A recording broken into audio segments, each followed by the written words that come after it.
Hello friends, thank you so much for your support. आप लोग अपना प्यार इसी तरह बनाए रखिए क्योंकि हम आपके लिए रिबॉर्न से जुड़ी और रोमांटिक एडवेंचरस कहानियाँ लगातार लाते रहेंगे।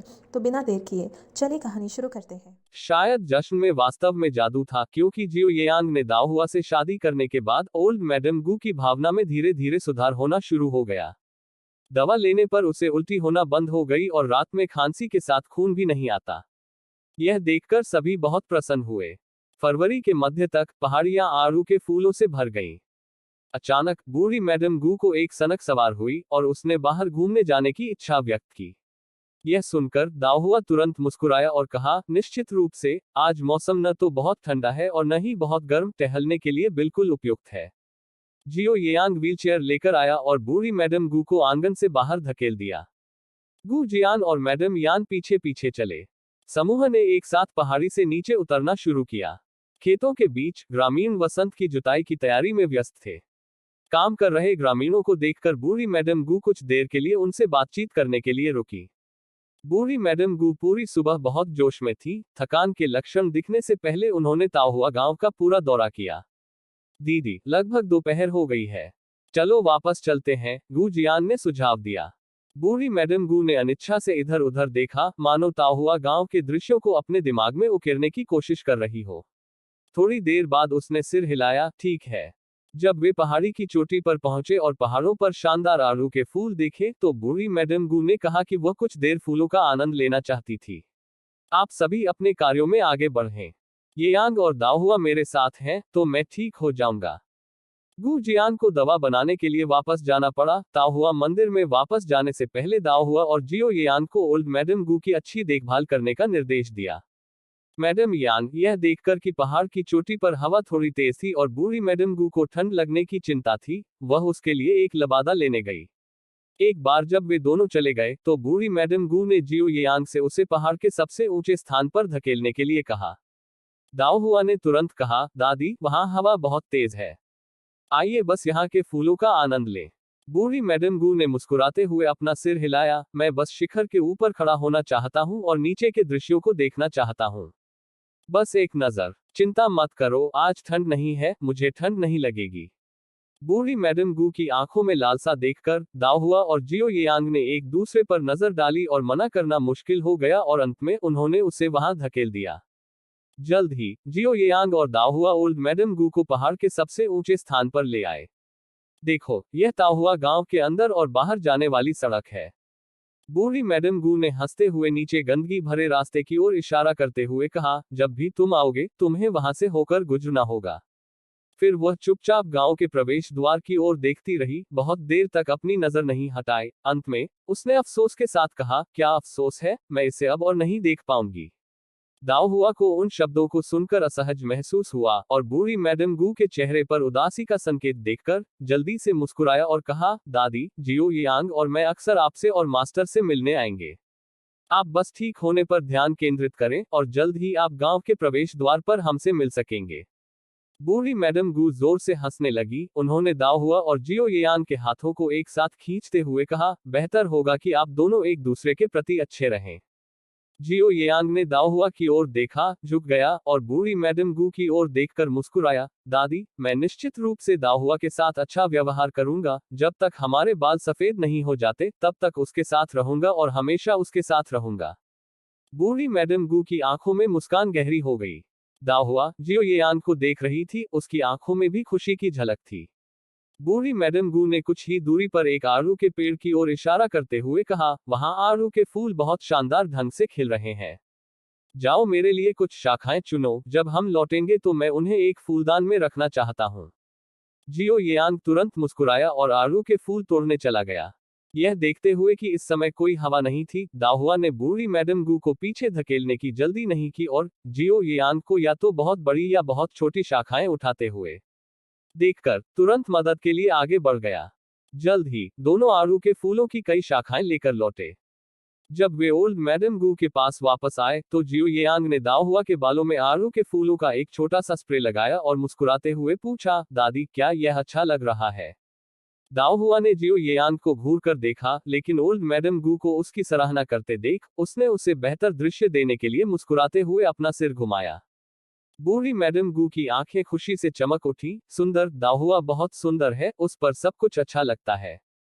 उस प्रशंसा पर दाहुआ शर्मिंदा हो गया। दादी, आप बस मुझे चिढ़ा रही हैं। मैडम गू ने आड़ू के फूल की शाखा ली, उसे देखा और सूंघते हुए कहा, यह वास्तव में सुंदर है। उसने कहा। फिर वह जियो येयांग और दाहुआ की ओर मुड़ी। जाओ, कुछ और तोड़ लाओ और उन्हें जियोजियान और दाहुआ की दादी के कमरे में भी रख दो। मैडम गू को इतना प्रसन्न देखकर जियो येयांग और दाहुआ ने स्वाभाविक रूप से कोई आपत्ति नहीं जताई और पास में आड़ू के फूल की शाखाओं को तोड़ना शुरू कर दिया। दो बच्चों को खुशी से आड़ू के फूल तोड़ते हुए देखकर मैडम गू का चेहरा खुशी भरी मुस्कान से भरा था, लेकिन जैसे ही वह मुस्कुरा रही थी, एक मीठा और मछली जैसा स्वाद उसके गले में चढ़ गया, जिसे उसने तुरंत निगल लिया। मैडम गू ने पहाड़ी के नीचे सड़क की ओर देखने के लिए अपना सिर घुमाया। उसकी दृष्टि धीरे धीरे धुंधली हो रही थी और जैसे ही उसने उन दो बच्चों के बारे में सोचा जिन्हें उसने जीवन दिया था, उसके होठों पर एक धीमी मुस्कान उभरने लगी। उसका बेटा एक सम्राट था और यद्यपि उसने विस्थापन और दुर्भाग्य का जीवन जिया था, अब उसे लगा कि यह अभी भी इसके लायक है। आड़ू के फूल की शाखाएं जमीन पर गिर गईं और मैडम गू ने अपनी आंखें बंद कर ली। दादी, आपको निर्णय करना होगा, क्या आड़ू के फूलों की यह शाखा अधिक सुंदर है या जियो येयांग की है।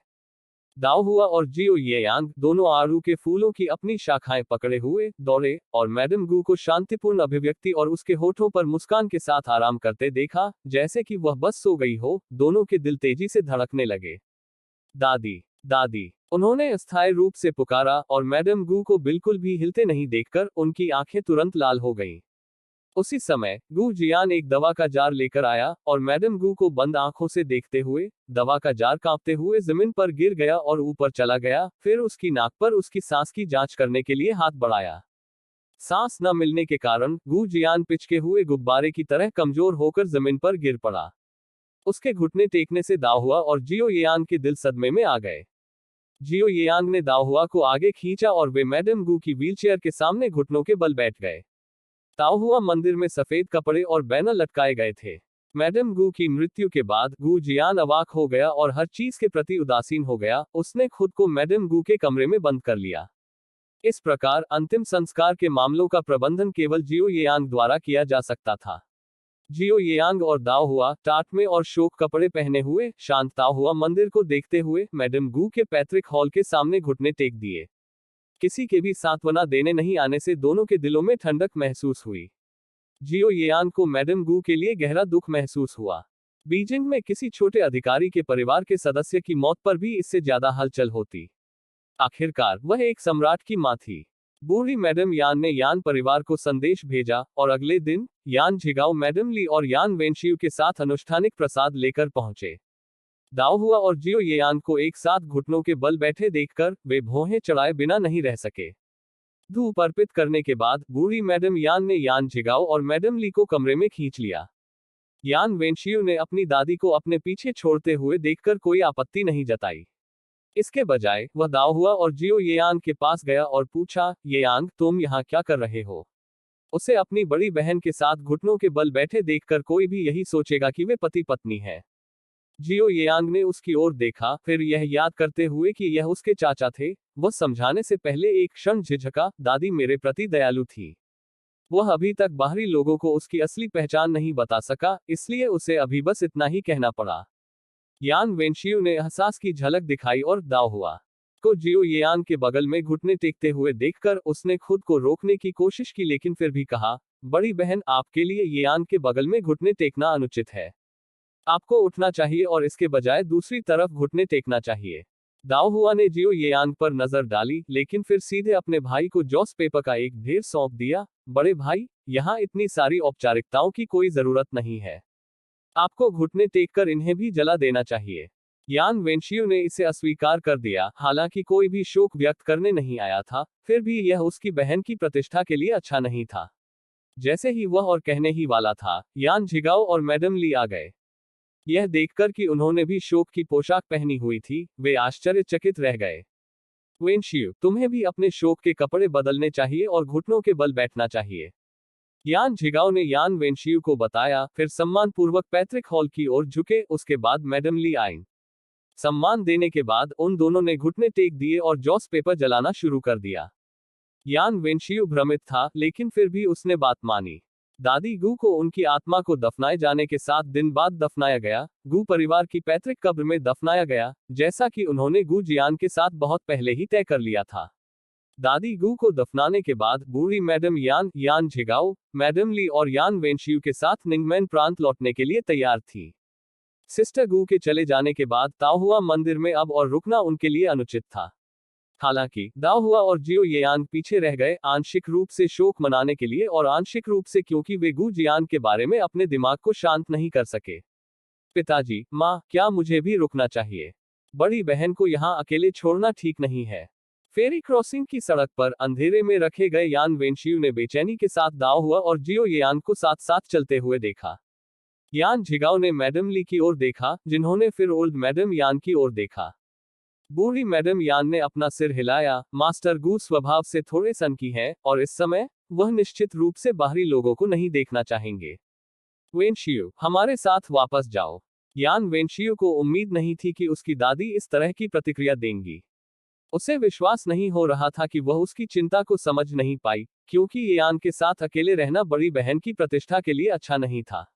यह देखकर कि उनका बड़ा बेटा और अधिक कहना चाहता है, यान झिगाओ ने दृढ़ता से कहा, बस बहुत हो गया, अपनी दादी की बात सुनो। यान वेनशियू ने अपनी भौहें सिकोड़ ली, उसके मन में और भी सवाल उठने लगे। उनके पिता ने अपने सार्वजनिक कर्तव्यों को छोड़कर यहाँ रहकर अपनी माँ और दादी के साथ मिलकर दादी गू के लिए 7 दिनों तक अथक निगरानी की थी। यह कुछ ऐसा था जिसे वह समझ नहीं सका। सच है, मास्टर गू उनकी बड़ी बहन के गुरु थे और दादी गू को रिश्तेदार माना जा सकता था, लेकिन यह उनके परिवार के लिए व्यक्तिगत रूप से निगरानी करने की आवश्यकता के बिना उनके निधन पर शोक मनाने के लिए पर्याप्त होता। आप भले ही वे अच्छी तरह से जानते थे कि बड़ी बहन को येयान के साथ रहने देने से उसकी प्रतिष्ठा को नुकसान पहुंच सकता है, उसकी दादी, पिता और मां ने हस्तक्षेप करने के लिए कुछ नहीं किया। यह बेहद असामान्य था। जल्द ही समूह फेरी क्रॉसिंग पर पहुंच गया। मैडम ली ने दाओहुआ से कहा, अपने मालिक का अच्छा ख्याल रखना, और अगर कोई परेशानी हो तो घर पर हमें सूचित करना। दाओहुआ ने सिर हिलाया, माँ, मैं समझता हूँ। मैडम ली ने तब जियो येयान की ओर देखा, अभी भी झिझक रही थी, क्योंकि वह अभी भी उसके दामाद होने के तथ्य को स्वीकार कर रही थी। जियो येयान ने यह देखा और पहल करते हुए पूछा, आंटी, क्या आपके पास येयान के लिए कोई निर्देश है? उनका रवैया बेहद सम्मानजनक है। मैडम ली, दाओहुआ की अच्छी देखभाल करें। जियो येयांग ने मुस्कुराते हुए सिर हिलाया, निश्चिंत रहें, आंटी, मैं करूंगा। फिर उसने यान झिगाओ की ओर देखा और मुस्कुराते हुए पूछा, अंकल, क्या आपके पास कोई निर्देश है? यान झिगाओ को भी भूमिका में बदलाव के साथ तालमेल बिठाने के लिए क्षण भर के लिए संघर्ष करना पड़ा, यह याद करते हुए कि वह अब जियो येयांग का ससुर था, और इस तरह उसने कठोर चेहरे का प्रयास करते हुए अपना सिर हिला दिया। यान वेनशियू चुपचाप एक तरफ खड़ा होकर देख रहा था, उसे महसूस हुआ कि हर कोई अजीब व्यवहार कर रहा था। ओल्ड मैडम यान द्वारा दाओहुआ को कुछ निर्देश दिए जाने के बाद हर कोई प्रस्थान करने के लिए जहाज पर चढ़ गया। नाव को दूर तक जाते हुए देखकर जियो येयांग और दाओहुआ मुड़े और वापस दाओहुआ मंदिर की ओर चल दिए। नाव पर यान वेनशियू ने कसकर बंद केबिन के दरवाजे को देखा, उसे खटखटाने और प्रवेश करने का प्रलोभन हुआ, लेकिन झिझकने के बाद उसने विचार छोड़ दिया। उसकी दादी और माता पिता ने ये बातें उससे छुपाई, शायद इसलिए क्योंकि वे नहीं चाहते थे कि उसे पता चले, इसलिए उसके लिए इस मुद्दे को तूल देना सही नहीं था। यह सोचते हुए वह डेक की ओर चल पड़ा। कमरे में मैडम यान ने गू जियान द्वारा दिया गया ड्रैगन के आकार का जेड पेंडेंट मैडम ली को दिया, आप टोकन रखें। मैडम ली ने जेड पेंडेंट लिया और अनिश्चितता से मैडम यान और यान झिगाओ की ओर देखा, क्या हमारी बेटी की लिटिल प्रिंस से शादी ऐसे ही तय हो गई है? जेड पेंडेंट को देखते हुए यान झिगाओ को भावनाओं का एक जटिल मिश्रण महसूस हुआ। उनकी सबसे बड़ी बेटी की किस्मत। वह वास्तव में मदद नहीं कर सके, लेकिन बोले, यह बहुत अच्छा है। यह सोचना कि एक आकस्मिक बचाव से सम्राट की मां स्वयं बच जाएगी। उन्होंने मैडम ली को जेड पेंडेंट को सुरक्षित रूप से हटाने का इशारा करते हुए कहा, हमने पहले ही बुजुर्ग मैडम के सामने अपना सम्मान व्यक्त कर दिया है, इसलिए यह स्वाभाविक रूप से तय हो गया है। मैडम ली को अपने हाथ में जेड पेंडेंट जलता हुआ महसूस हुआ, उनकी भावनाएं उतनी ही जटिल थी। एक तरफ वह खुश थी कि उसकी बेटी को एक अच्छा घर मिल गया था, और लिटिल प्रिंस व्यावहारिक रूप से वह व्यक्ति था जिसे उसने बड़े होते देखा था, उसका चरित्र और रूप निंदा से परे था, और वेन काई और वेनताओ के साथ भी उसके अच्छे संबंध थे। निश्चित रूप से यान परिवार के साथ अपनी वर्षों की दोस्ती की खातिर वह अपनी बेटी के साथ अच्छा व्यवहार करेगा। लेकिन दूसरी ओर वह चिंतित थी। छोटे राजकुमार का कद स्पष्ट था, शाही परिवार में शादी करना वास्तव में एक उच्च मेल था और शाही दुल्हन बनना कोई आसान काम नहीं था। यदि भविष्य में उनकी बेटी के साथ दुर्व्यवहार किया गया तो वे हस्तक्षेप करने में असमर्थ होंगे। मैडम यान ने तब कहा, यह सबसे अच्छा होगा अगर हम केवल सिस्टर गू और मास्टर गू की पहचान के बारे में जानें, किसी और को न बताएं। जहां तक और येयान की शादी का सवाल है, आखिरकार इसे उचित और वैध माना जा सकता है, इससे पहले इसे शाही परिवार द्वारा मान्यता दी जानी चाहिए। यान झिगाओ और मैडम ली ने सहमति में सिर हिलाया। उसी दिन यान निवास पर लौटने पर मैडम ली ने बटलर को घर से सभी उज्ज्वल और उत्सव की वस्तुओं को हटाने का निर्देश दिया और द्वारपाल को भोज के लिए भेजे गए किसी भी निमंत्रण को अस्वीकार करने के लिए सूचित किया। यदि वे ग्रैनी गू की स्थिति से अनजान होते तो यह एक बात होती, लेकिन यह जानने का मतलब था कि उनके परिवार को शोक मनाना पड़ा। कानूनी संहिता के अनुसार जब महारानी डोवेगर या रॉयल कंसोर्ट का निधन हो जाता है तो अधिकारियों को 3 महीने का शोक मनाना होता है। घर में चीजें निपटाने के बाद मैडम ली ने कुछ देर चाय की चुस्की ली। यह सोचकर कि उसकी बेटी पहले ही जियो येयान को सम्मान दे चुकी है, उसका दिल मिश्रित भावनाओं से भर गया। उसे समझ नहीं आ रहा था कि खुश हो या दुखी। उसने 2 बेटों और एक बेटी को जन्म दिया था, फिर भी उसने कभी नहीं सोचा था कि वह उनकी किसी भी शादी में अपनी बात नहीं रख पाएगी। इस बीच बीजिंग में इंपीरियल पैलेस में जब सम्राट को ग्रैनी गू के निधन के बारे में पता चला तो उसने खुद को कियांकिंग पैलेस में बंद कर लिया और लगातार 3 दिनों तक दरबार में नहीं बैठा। अचानक दरबार में सम्राट के घायल होने और ठीक न होने या गंभीर रूप से बीमार होने की अफवाहें फैल गईं। कुछ वृद्ध राजकुमार जिनकी अपनी जागीरें थी, अपने विचारों में सक्रिय हो गए और मंत्रियों से संबंध बनाने लगे। टिजरे एन ने उन राजकुमारों को देखा जो समाचार के बारे में पूछताछ करने आए थे और उनकी ओर से ठंडा पसीना महसूस किया। चौथे दिन बादशाह ने दरबार लगाया। यह देखकर कि सम्राट का रंग वास्तव में खराब था, अधिकारी और कुछ राजकुमार जिन्हें कर्तव्य सौंपे गए थे अपने भावों को थोड़ा बदलने से नहीं रोक सके। सम्राट ने नीचे लोगों के भावों को नोट किया और उसकी आंखें ठंडी और ठंडी हो गईं। अगली अदालत की बैठक के दौरान सम्राट ने कई अधिकारियों को डांटा और तब जाकर उनकी कुछ निराशा कम हुई। हालांकि दरबार के बाद जब सम्राट ने देखा कि शाही कंसर्ट समूहों में अपना सम्मान देने के लिए सिनिंग पैलेस जा रहे थे तो उनका गुस्सा फिर से भड़क उठा। उनकी जन्म देने वाली मां का निधन हो गया था और केवल यान परिवार शोक मनाने और निगरानी रखने के लिए आया था, जबकि महारानी डोवेगर जियान को हर महीने इंपीरियल कंसोर्ट्स का अभिवादन और पूछताछ मिल रही थी। उस समय जियांग परिवार के प्रति सम्राट की नफरत अपने चरम पर पहुंच गई। विशेषकर तब जब उसने सोचा कि सम्राट होने के बावजूद वह अपनी मां के लिए खुलकर शोक मनाने में असमर्थ है, जिससे वह अत्यधिक क्रोधित हो गया। इसके बाद के समय में मंत्रियों और शाही सहयोगियों दोनों ने देखा कि सम्राट का स्वभाव तेजी से अस्थिर होता जा रहा था। उत्सव मनाने वाले किसी भी अधिकारी के परिवार या चमकीले कपड़े पहनने वाले किसी शाही संत को कड़ी फटकार लगाई जाएगी। 5वां राजकुमार, जिसकी शादी फरवरी में 20वीं तारीख को होने वाली थी, सम्राट ने उसकी शादी को पूरी तरह से रद्द कर दिया, जिसके बाद कुछ अधिकारियों को पदावनत कर दिया गया और कुछ इंपीरियल कंसोर्ट्स को पदावनत कर दिया गया। हालांकि अधिकारी और शाही संघ इन घटनाक्रमों से कुछ हद तक चकित थे, लेकिन वे सभी चतुराईपूर्वक अपने व्यवहार पर संयम रखने लगे। आखिरकार सम्राट की प्राथमिकताएं सभी को पसंद थी। फरवरी के अंत में 8वां राजकुमार उत्तरी सीमा पर भाग गया, टाटर्स के साथ सांठगांठ की और अंदर से 3 सीमावर्ती शहरों पर कब्जा करने में कामयाब रहा। यह खबर जब बीजिंग पहुंची तो पूरी राजधानी हिल गई। ताओहुआ मंदिर। जब से बूढ़ी दादी का निधन हुआ, गू जियान धीरे धीरे निराश हो गया था। वह हर दिन मुश्किल से बोलता था, कम खाता था, जिससे दाओहुआ और जियो येयांग चिंतित हो गए। गू जियान को अधिक खाने के लिए प्रेरित करने के प्रयास में दाओहुआ ने हर दिन अलग अलग भोजन देने की कोशिश की। मास्टर हमेशा दादी की मृत्यु के दुख में डूबे रहते हैं। अगर ऐसा ही चलता रहा तो इससे उनका स्वास्थ्य खराब हो जाएगा। हमें उनका ध्यान भटकाने के लिए कुछ करना होगा। जियो येयांग ने दाओहुआ की ओर देखा, क्या आपके पास कोई अच्छे विचार है? दाओहुआ ने एक पल के लिए सोचा, मेरे पास एक विचार है, लेकिन यह आपके लिए कठिन होगा। जियो येयांग, आइए इसे सुने। दाओहुआ, तुम मास्टर को ढूंढो और उनसे तुम्हें मार्शल आर्ट सिखाने के लिए कहो। पहले कुछ बार निर्देश दिए जाने के बाद जियो येयांग ने अवाक होकर दाओहुआ की ओर देखा, आप मुझे पीटने के लिए भेज रहे हैं? शर्मिंदा मुस्कान के साथ दाहुआ ने उत्तर दिया, हमें मास्टर को अपने दिल का दर्द बाहर निकालने देना होगा। जियो यांग ने गुर्राया। अपनी असहमति के बावजूद उन्होंने फिर भी खुद को संभाला और गू जियान का मार्गदर्शन लेने गए। इसके बाद जियो येआन के लिए तीव्र पीड़ा का दौर आया। पहले दिन जियो येआन को गू जियान ने कई मीटर दूर से लात मारी थी, जो जोर से जमीन पर गिरी थी। दूसरे दिन उसने गाल पर एक मुक्का मारा और वो इतना सूज गया कि वह खा नहीं सका। तीसरे दिन उसके दोनों पैरों में चोट लग गई और अगले कुछ दिनों तक वह चलने में लंगड़ाता रहा। चौथे दिन, संक्षेप में, जियो येआन को हर दिन बेहद प्रताड़ित किया जाता था। नम्र बनो। जियो येआंग ने आंख के पास एक मुक्का मारा, जिससे आंख सूज गई और दाहुआ सावधानी से उस पर दवा लगा रहा था। जियो येआंग की चोटों को देखकर दाहुआ उसकी ओर से दर्द महसूस करने के अलावा कुछ नहीं कर सका। मास्टर का हाथ सचमुच भारी था, वहां रुको, यह जल्द ही खत्म हो जाएगा। जियो येआंग ने गुर्राते हुए कहा, चाचा के वार हर बार भारी होते जा रहे हैं। बहाना खोजने का प्रयास करते हुए दाहुआ मुस्कुराया, यह आपके अपने भले के लिए है।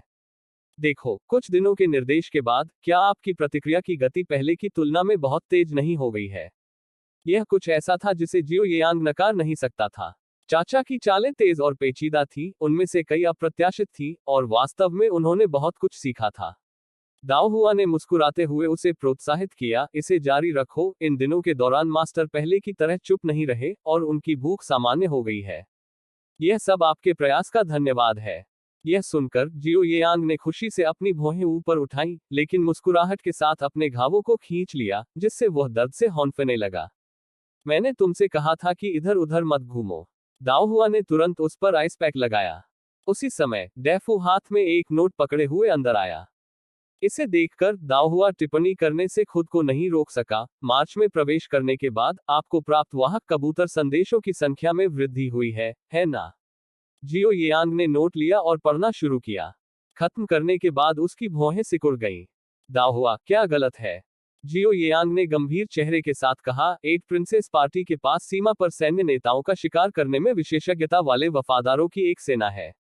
द 12th of March को एक तीसरी श्रेणी के जनरल का सिर शहर की दीवार पर लटका दिया गया था, जिससे उत्तरी सीमा पर दहशत फैल गई थी।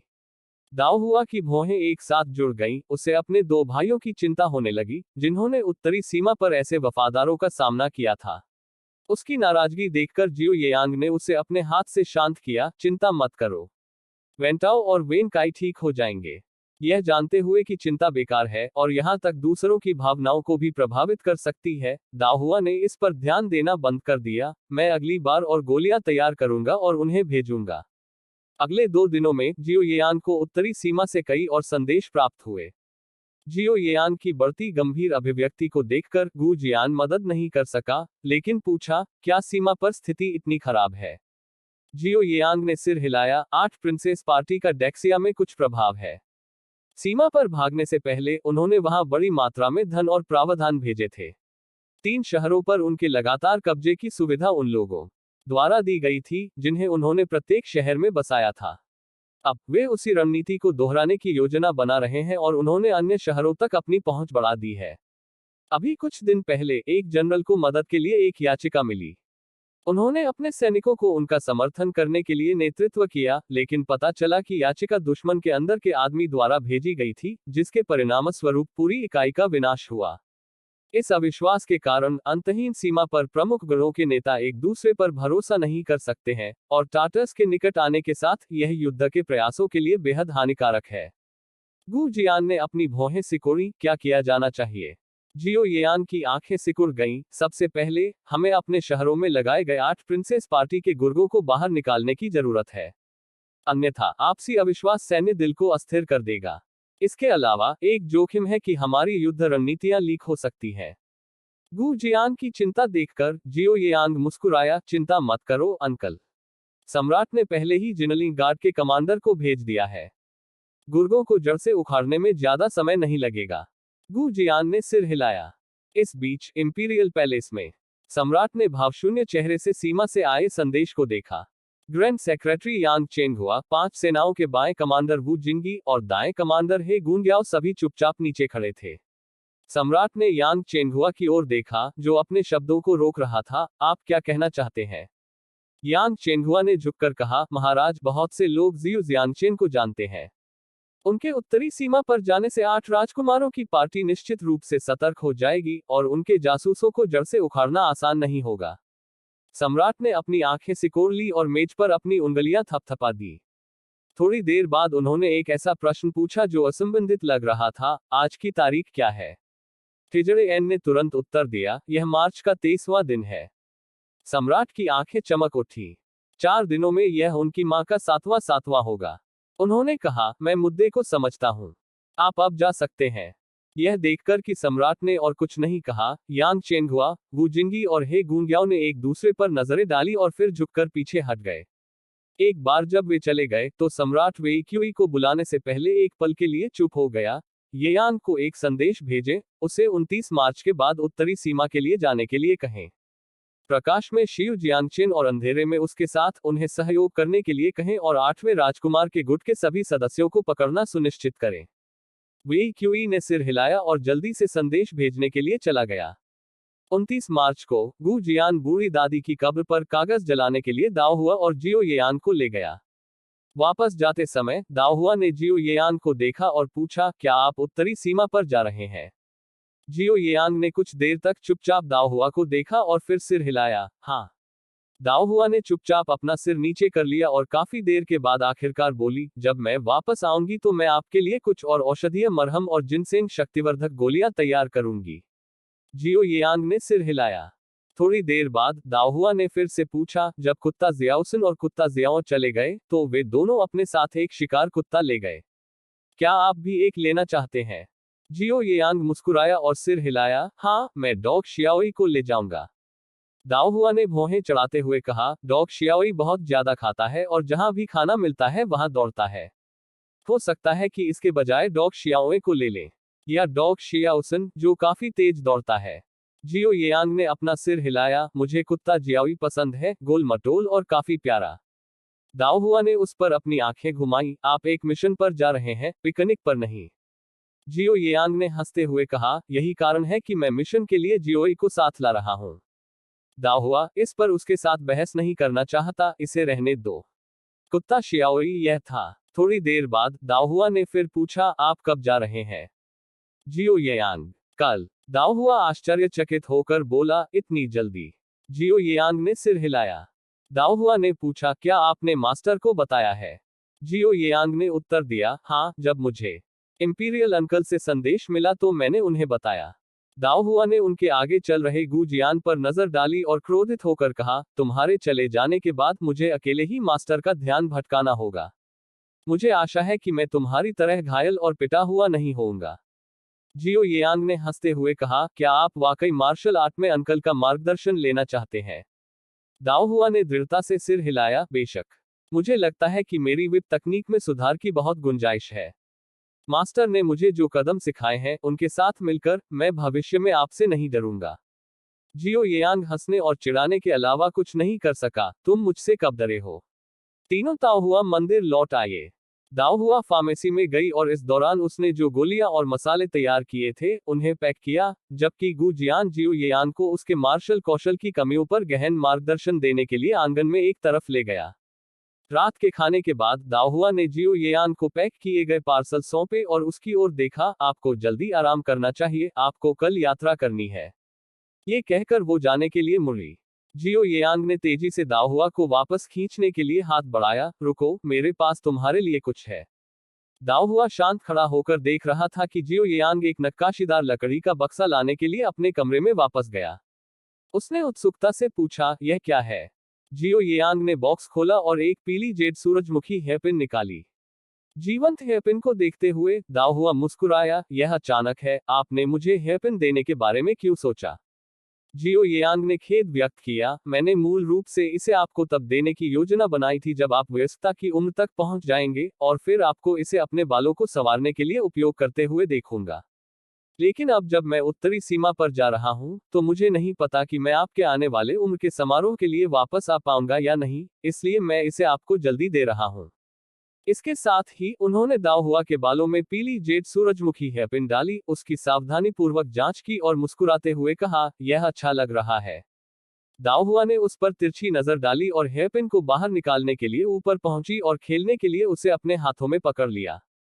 जियो येयांग ने दाओहुआ के चारों ओर अपनी बाहें लपेट ली। याद रखें, जब आप बड़े हो जाएं, तो मेरे द्वारा दिए गए हेयरपिन का उपयोग करना सुनिश्चित करें। मार्च के 30वें दिन दाओहुआ को पता चला कि जियो येयांग को छोड़ना होगा।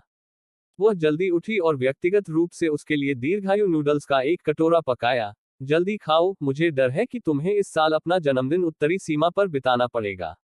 जियो येयांग मुस्कुराया और चॉपस्टिक से खाना शुरू कर दिया। नाश्ते के बाद जियो येयांग गू जियान को विदाई देने गया, जिसने उसे कुछ शक्तिशाली जहर दिए जो उसने बनाए थे।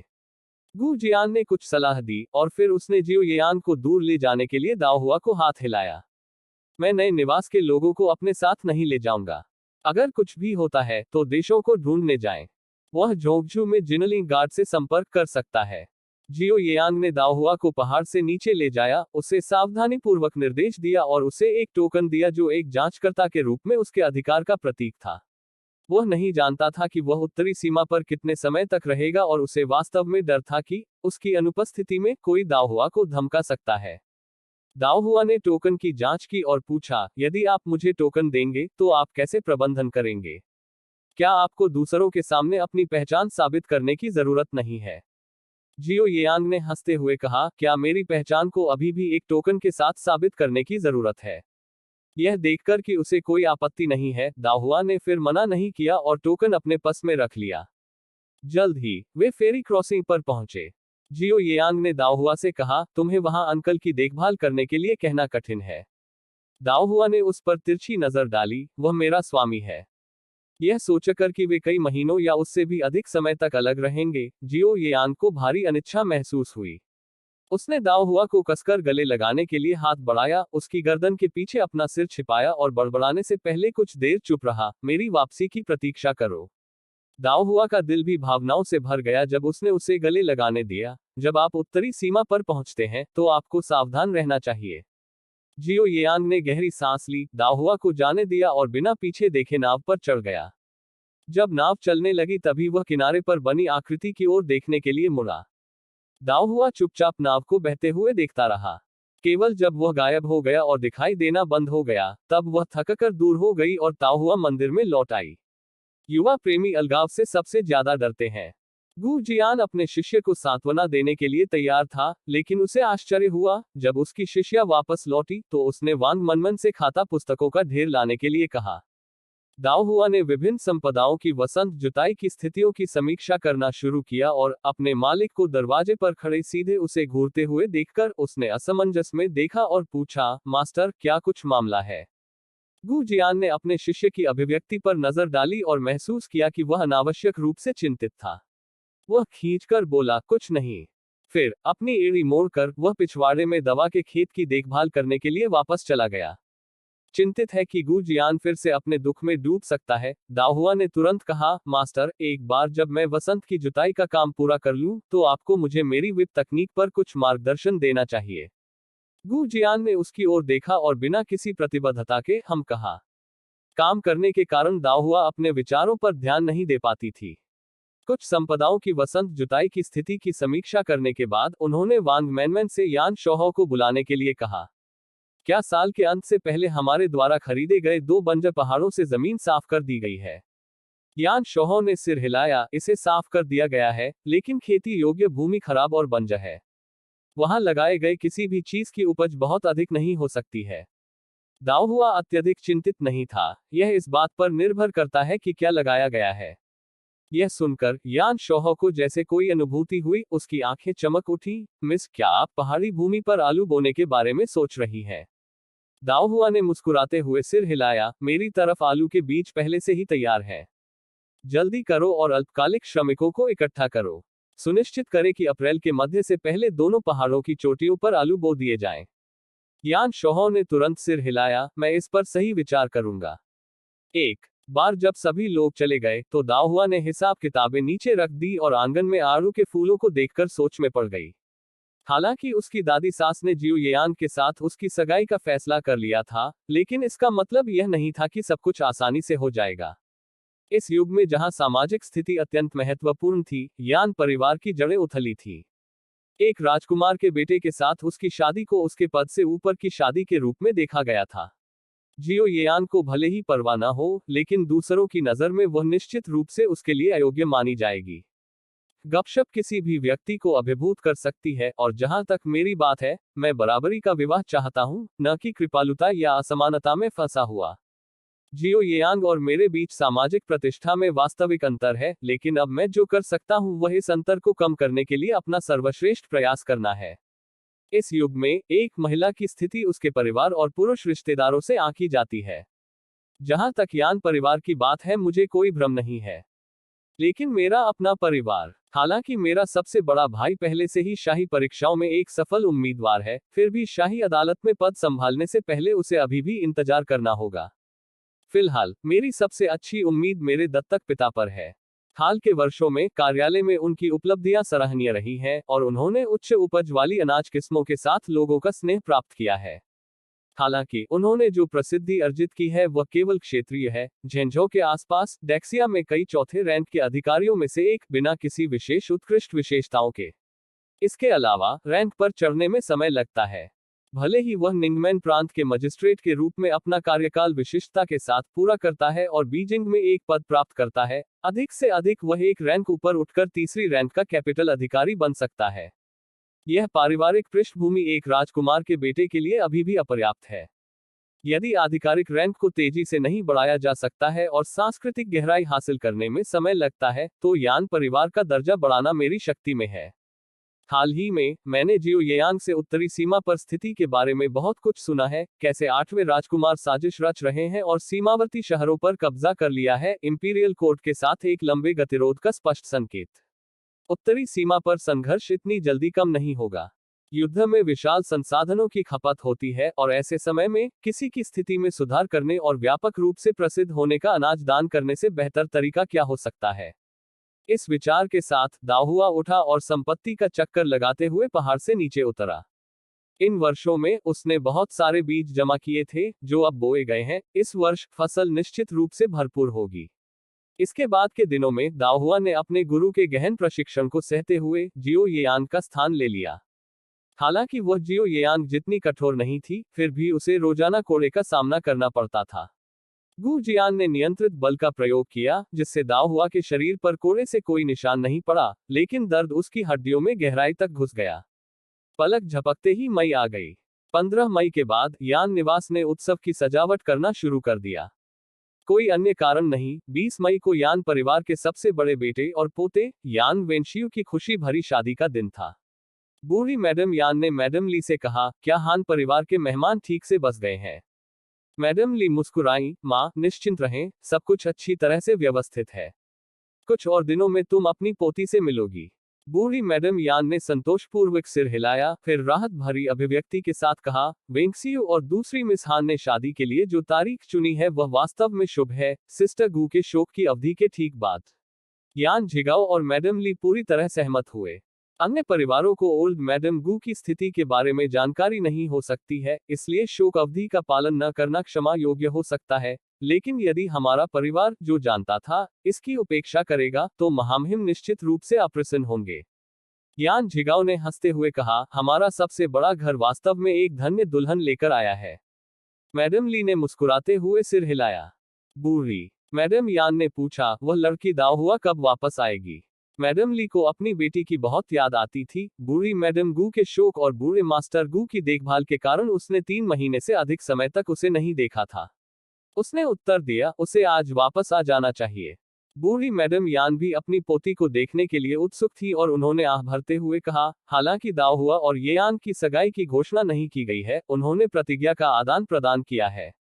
वो अब व्यवहारिक रूप से किसी और की दुल्हन है। मैडम ली ने सहमति में आह भरी। वास्तव में, अन्यथा कौन कह सकता है? अपनी बेटी के दूसरे परिवार से होने का विचार उसके मन पर असहजता का बोझ डाल रहा था। महोदया, हम शहर के द्वार में प्रवेश करने वाले हैं। गाड़ी में सादी एक्वामरीन रेशम की पोशाक पहने दाहुआ आंखें बंद करके आराम कर रही थी। वांग मैनमैन की याद सुनकर उसने अपनी आंखें खोली। वांग मैनमैन ने मुस्कुराते हुए चुप्पी तोड़ी, मैंने सुना है कि हान परिवार की शादी की बारात कई दिनों से शहर में है। सबसे बड़ी मैडम के दहेज ने कई खुशियां भरी। यह वास्तव में अरल निवास की बेटी के लिए ऐसी भव्यता है। यह सुनकर दाहुआ मुस्कुराया और फिर भावुक होकर बोला, समय वास्तव में उड़ जाता है। 2 दिनों में मेरे बड़े भाई की शादी होगी। यह सुनकर वांग मैनमैन और बीशी ने एक दूसरे पर नजरें डाली और अपनी हंसी दबा दी। दाओहुआ ने ऊपर देखा, आप दोनों किस बात पर हंस रहे हैं?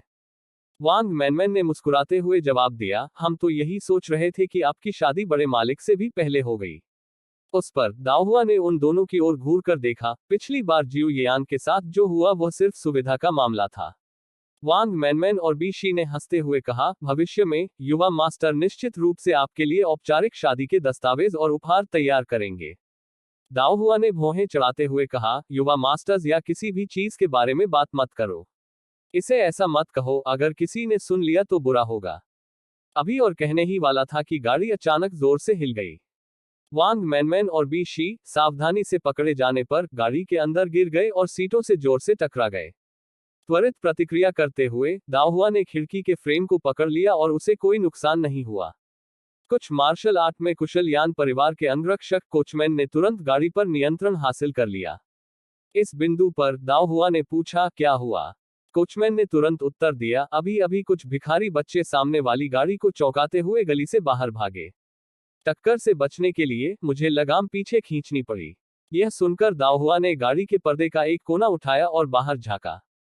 सामने वाली गाड़ी के कोचवान ने एक भिखारी बच्चे को ऐसे पकड़ लिया जैसे उसे मारना चाहता हो, लेकिन अचानक गाड़ी से खांसी की आवाज आई और फिर अनिच्छा से कोचवान ने बच्चे को जाने दिया। इसके तुरंत बाद कोचमैन को दाओहुआ की गाड़ी को पहले जाने देने का निर्देश मिला। जैसे ही दोनों गाड़ियां एक दूसरे के पास से गुजरी, दाओहुआ को खून की हल्की गंध महसूस हुई, लेकिन वह हस्तक्षेप नहीं करना चाहता था। उसने तुरंत पर्दा नीचे कर दिया। एक बार जब गाड़ी ने कुछ दूरी तय कर ली और यह मानते हुए कि निंगमैन प्रांत उसके पिता के अधिकार क्षेत्र में था और किसी घटना के डर से, दाओहुआ ने अपना हाथ गाड़ी की खिड़की से बाहर बढ़ाया और अपनी उंगलियों से इशारा किया। कुछ ही समय बाद यान यंग गाड़ी के पास चुपचाप दिखाई दी। मिस, क्या आपके पास कोई ऑर्डर है?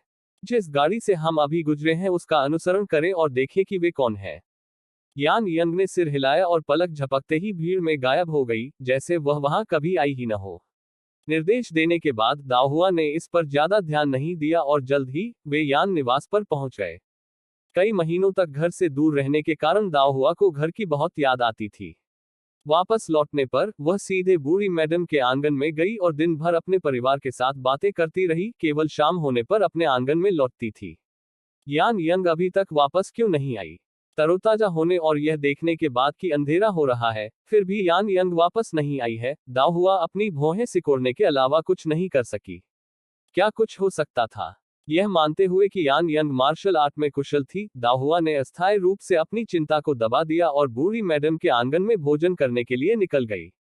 रात्रि भोज के बाद जब यान परिवार परसों यान वेंशियो की शादी के विवरण पर चर्चा कर रहा था, वांग मनमन ने दाओहुआ की ओर सूक्ष्मता से सिर हिलाया।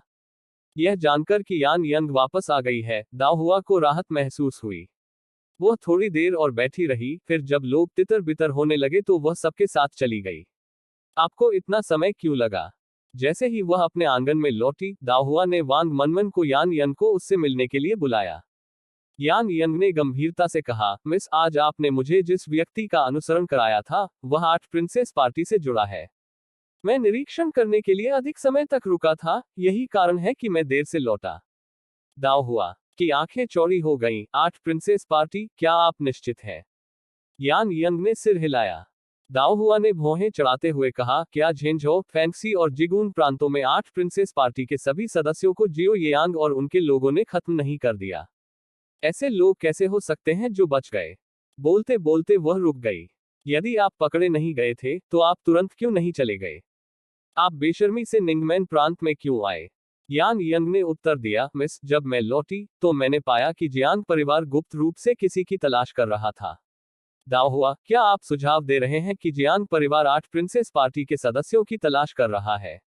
यान यंग ने सिर हिलाया। आज मैं जिन 2 लोगों पर नजर रख रहा था, उनमें से एक गंभीर रूप से घायल हो गया था, संभवतः जियांग परिवार के हाथों। दाओहुआ ने एक पल के लिए सोचा, 8 प्रिंसेस पार्टी का वो सदस्य अब कहाँ है? यान यंग, जब मैं वापस लौटा तो मैंने उन्हें पहाड़ों में छिपे हुए देखा। मुझे चिंता थी कि उन्हें ट्रैक करना जारी रखने से मेरी खोज हो जाएगी, इसलिए मैं पहले रिपोर्ट करने के लिए वापस आया। दाओ हुआ ने कुछ देर सोचा और कहा, नए निवास पर जाएं और देशों को ढूंढें। उसे बताएं कि आपने क्या पाया है और वो इसे संभाल लेगा। यान यंग ने सिर हिलाया। देशों जिनलिंग गार्ड से संपर्क कर सकता था, जो वास्तव में 8 प्रिंसेस पार्टी के सदस्यों को पकड़ने के लिए बेहतर अनुकूल था। अगले दिन दोपहर में यान यंग दाओ हुआ को बताने आई कि 2 लोगों की मौत हो गई है। दाओ हुआ ने भौहें चढ़ाई, वे कैसे मरे? यान यंग, जियांग परिवार द्वारा मारा गया। दाओ हुआ गहरी सोच में पड़ गया। जियांग परिवार 8 प्रिंसेस पार्टी के सदस्यों को योग्यता के लिए शाही अदालत को सौंपने के बजाय गुप्त रूप से मार देता है। ऐसा लगता है कि जियांग परिवार और 8 प्रिंसेस के बीच कुछ अस्पष्टता है। यान यंग ने सिर हिलाया, देशों ने भी यही कहा। दाओ हुआ ने अधिक कुछ नहीं कहा। यान यंग को खारिज करने के लिए अपना हाथ लहराया और फिर अपने बड़े भाई की आगामी शादी की तैयारियों में खुद को झोंक दिया। जब यह सोचा गया कि मामला खत्म हो गया है, यान वेंशियू की शादी के दिन यान यंग फिर से खबर लेकर आई, कल रात जियांग परिवार पर हत्यारों ने हमला किया था। देशों ने कहा कि ऐसा लगता है कि हत्यारे कुछ ढूंढ रहे थे। दाओ हुआ की आंखें थोड़ी सिकुड़ गईं, कुछ ढूंढ रहे हैं। क्या ऐसा हो सकता है कि उन 2 लोगों ने कुछ पीछे छोड़ दिया हो? कुछ देर रुकने के बाद उसने कहा, यह ऐसी चीज नहीं है जिसे हम संभाल सकते हैं। देशों को इसका ध्यान रखने दीजिए। यह सुनकर यान यंग ने और कुछ नहीं कहा और जल्दी से नजरों से ओझल हो गई। उसी समय बाहर के शोर ने दुल्हन को लाने के लिए दूल्हे के आगमन की घोषणा की। दाओ हुआ मुस्कुराया और शादी के हॉल में प्रवेश किया। यान यहुआन और उसके 2 भाई बहनों के बगल में खड़ा होकर नवविवाहितों को अपना धनुष पूरा करते हुए और दुल्हन कक्ष में प्रवेश करते हुए देखा। इसके बाद वह मेहमानों के मनोरंजन में मदद करने के लिए मैडम ली के पीछे चली गई। आधी रात तक व्यस्त रहने और मेहमानों को विदा करने के बाद दाओ हुआ अपने थके हुए शरीर को वापस अपने आंगन में खींच ले गई। शादी करना वास्तव में थका देने वाला है। जियो येयान के साथ अपनी जल्दबाजी और साधारण शादी के बारे में सोचते हुए दाओ हुआ कुछ हद तक सोच में पड़ गई। आकाश में चंद्रमा को देखते हुए वह जियो येयान के बारे में सोचने से खुद को नहीं रोक सकी। मुझे आश्चर्य है कि जियो येयांग और मेरे 2 भाई उत्तरी सीमा पर कैसे कर रहे हैं। वांग मनमन हंसे और बातचीत शुरू की, आपके पति और तीसरे और चौथे मास्टर इतने सक्षम हैं, उन्हें ठीक होना चाहिए। हो सकता है कि उन्होंने और भी अधिक योग्यताएं अर्जित की हों। दाओ हुआ ने आह भरते हुए कहा, योग्यता अर्जित करना गौण है, लेकिन मुझे आशा है कि वे घायल नहीं होंगे। नहा धोकर दाओ हुआ बिस्तर पर लेट गया। शायद इसलिए कि वह बहुत थकी हुई थी, कुछ देर बाद ही उसे नींद आ गई। अगले दिन यान परिवार नई दुल्हन से मिलने की प्रतीक्षा में जल्दी ही बुढ़िया के आंगन में इकट्ठा हो गया। दाओ हुआ के आने के बाद उसे अपने बड़े भाई को लाल रंग की पोशाक में एक युवा महिला का नेतृत्व करते हुए देखने के लिए अधिक समय तक इंतजार नहीं करना पड़ा। भाभी सचमुच बहुत सुंदर है, यान यहुआन ने दुल्हन पर टिप्पणी करते हुए आपस में बड़बड़ाया। दाओ हुआ ने उसकी सावधानीपूर्वक जांच की। खान परिवार की दूसरी मिस वास्तव में एक अच्छी शक्ल सूरत वाली थी, लेकिन जो चीज सबसे ज्यादा उभरकर सामने आई वह उसकी सुंदरता नहीं बल्कि उसका आचरण था, गरिमापूर्ण और शांत, स्पष्ट रूप से सुसंस्कृत। दाओ हुआ ने फिर से अपने बड़े भाई की ओर देखा। सौम्य और परिष्कृत, यह जोड़ी पूर्ण सामंजस्य में एक साथ खड़ी थी। अपने भाई की सहज अभिव्यक्ति देखकर उसने सोचा कि वह अपनी पत्नी से काफी संतुष्ट होगा। फिर दुल्हन को सम्मान देने के लिए औपचारिक चाय समारोह आया। अब एक सास मैडम ली ने दुल्हन के लिए चीजों को मुश्किल नहीं बनाया और नियम बनाने का कोई इरादा नहीं दिखाया, बस दुल्हन के लिए यान परिवार के लिए जल्द ही वंशज लाने की अपनी आशा व्यक्त की।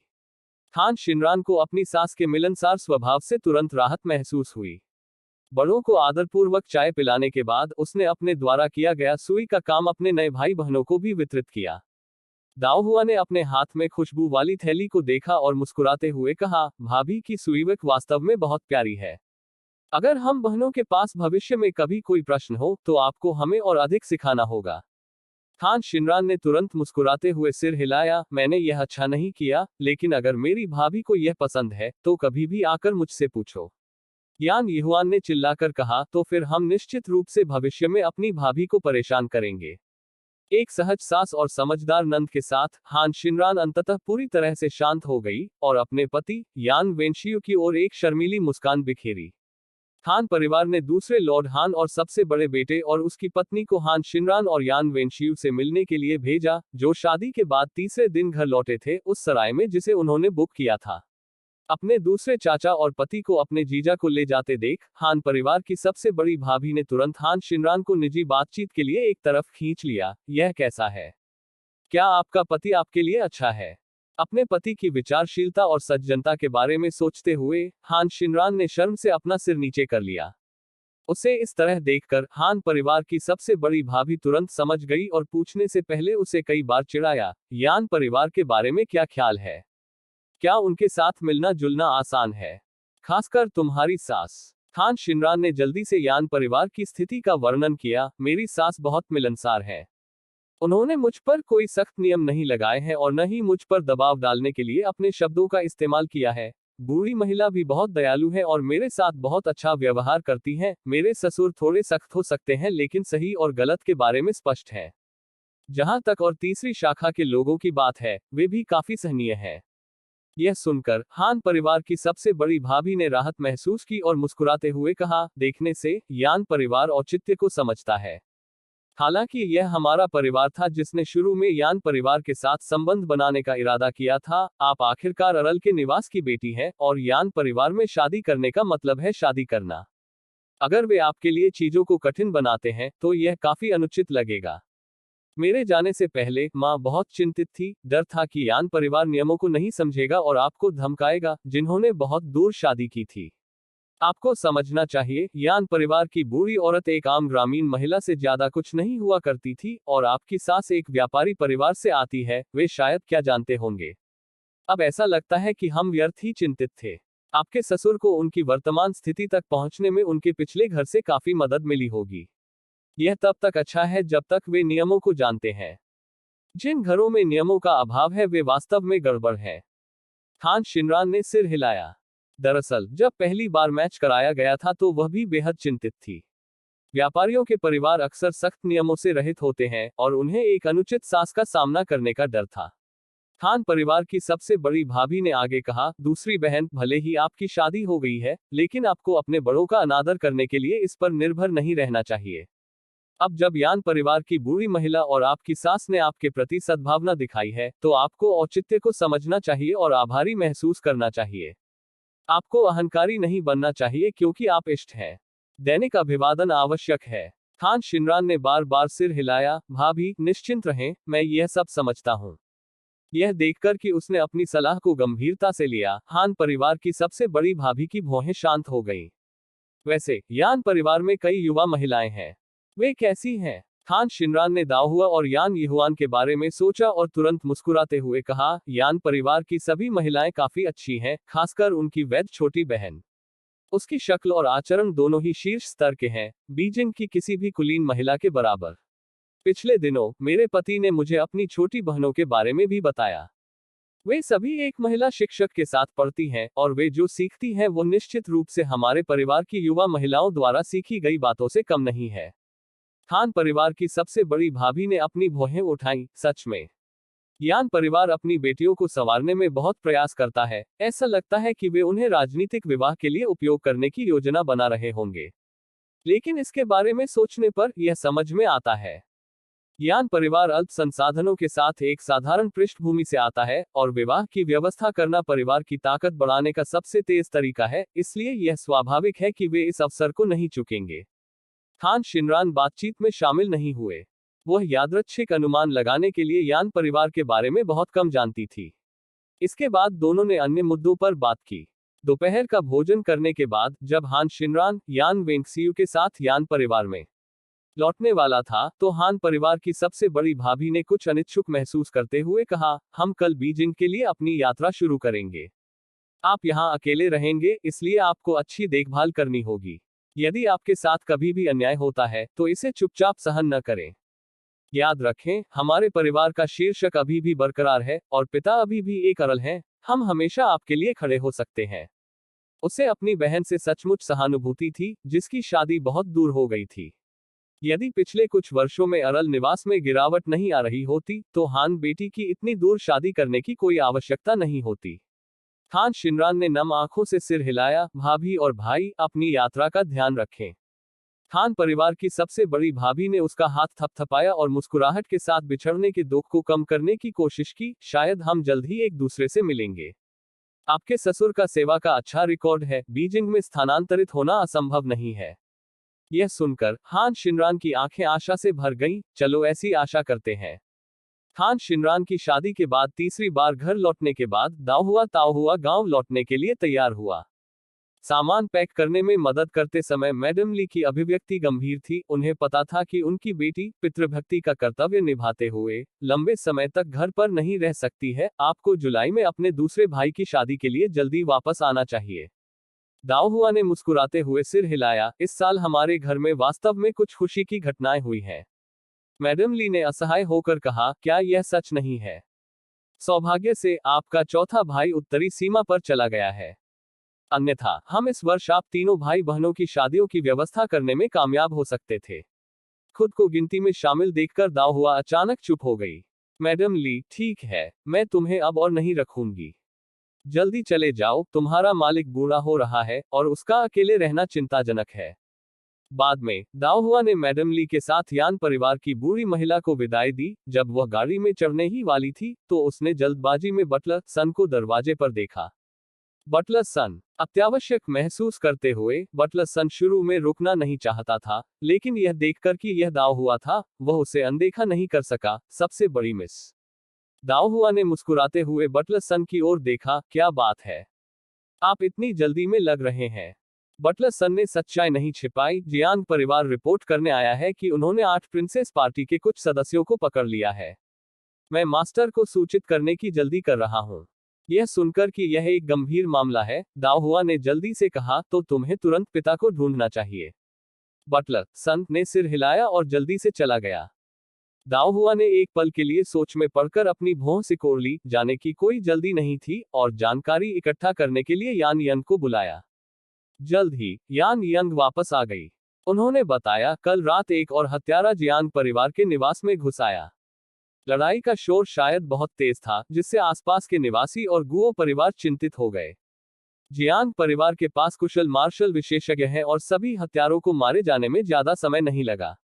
जियांग परिवार घटना की रिपोर्ट करने आया क्योंकि हत्यारों में से एक ने मरने से ठीक पहले चिल्लाया, जियांग झेंगयुआन ने 8 राजकुमारों से कुछ स्वीकार कर लिया है।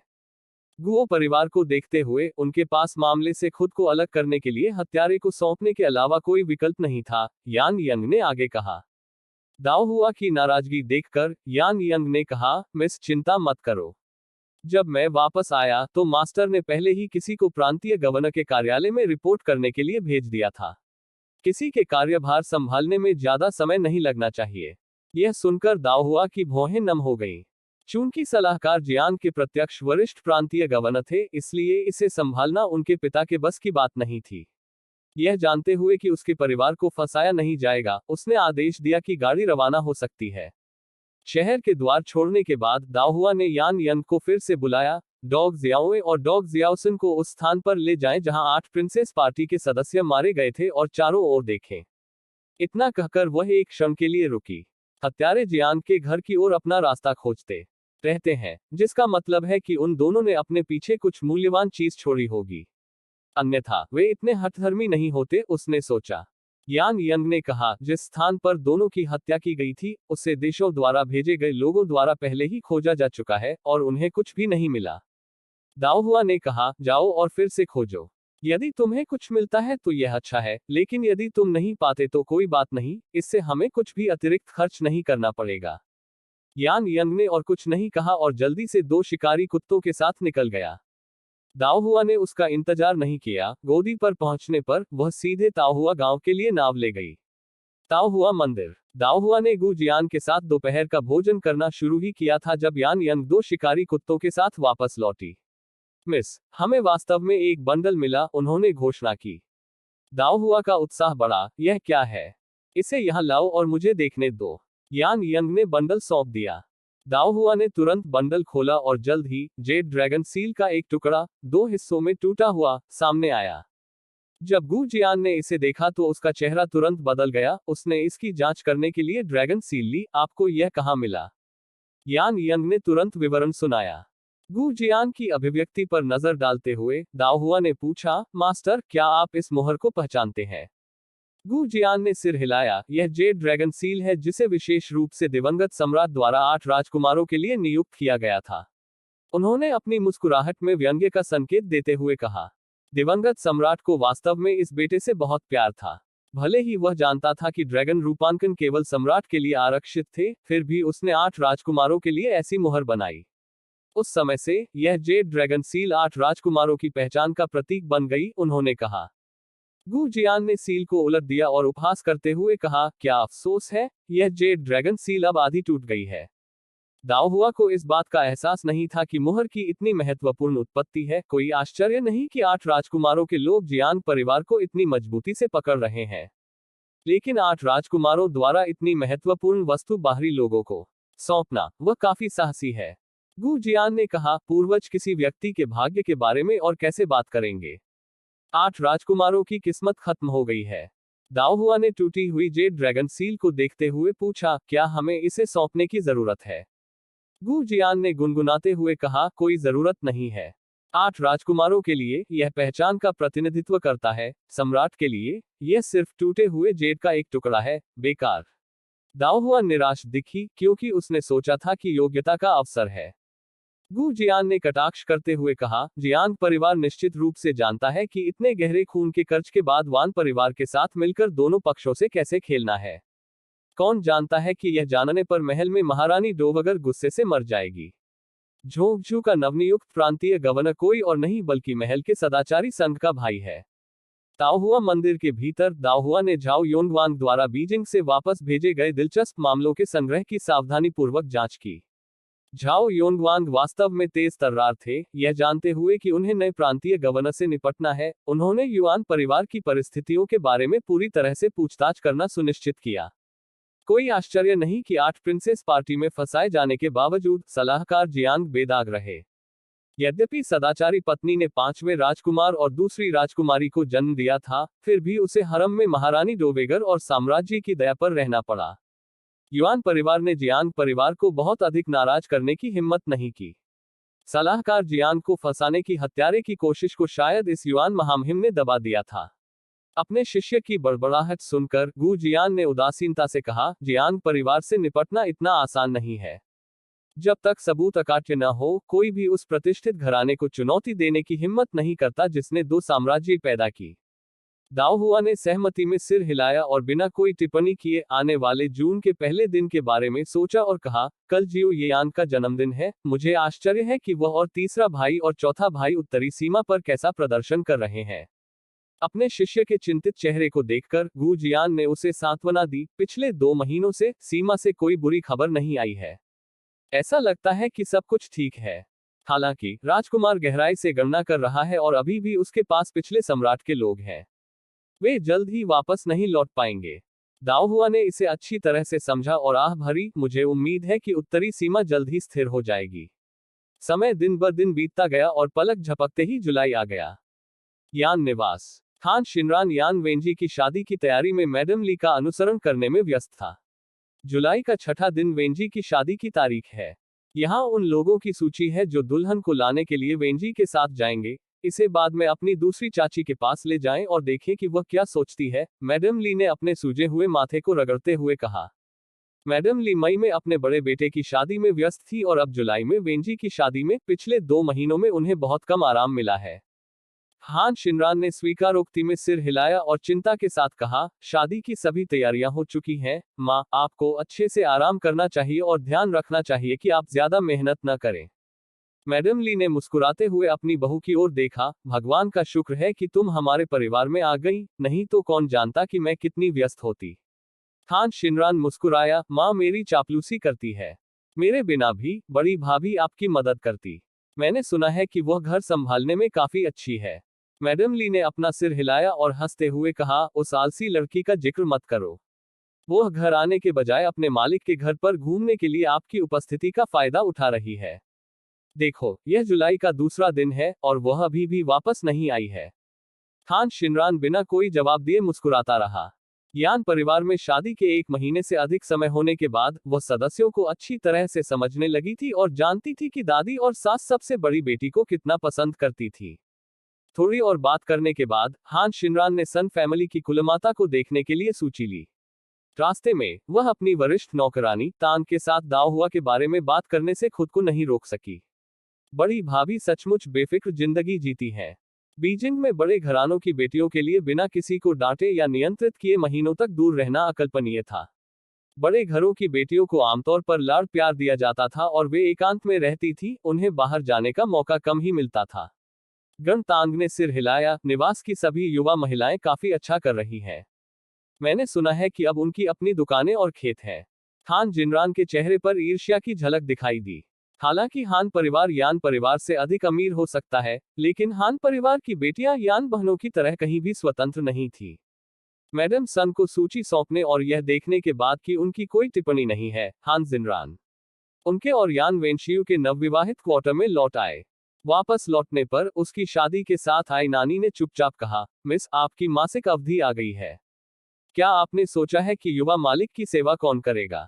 हान शिनरान की अभिव्यक्ति में नाराजगी दिख रही थी, लेकिन यह याद करते हुए कि उसके पति ने पिछली बार ऐसा होने पर उससे क्या कहा था, वो मीठी मुस्कान के अलावा कुछ नहीं कर सकी। नानी, चलो भविष्य में इस पर चर्चा न करें। युवा मास्टर ने कहा कि यान परिवार में उपपत्नी स्वीकार करने की प्रथा नहीं है जब तक कि मैं यान परिवार के लिए वारिस प्रदान करने में असमर्थ न हो जाऊं। नानी चौंकी। सचमुच? हान शिनरान ने सकारात्मक रूप से सिर हिलाया। नानी खुशी से मुस्कुराई। मुझे लगा कि युवा मास्टर ने यह सोचकर ऐसा कहा है कि आपकी नई नई शादी हुई है। हान शिनरान ने मुस्कुराते हुए कहा, मैंने भी सोचा था कि युवा मास्टर सिर्फ विनम्र हो रहे थे, लेकिन कुछ दिन पहले जब मैंने मां से पूछा तो उन्होंने भी यही बात कही। नानी हान की अभिव्यक्ति कुछ हद तक आह से भरी हुई थी। युवा मिस भाग्यशाली है, और यद्यपि उसने बहुत दूर शादी की है, लेकिन यान परिवार के लोगों के साथ मिलना जुलना काफी आसान है।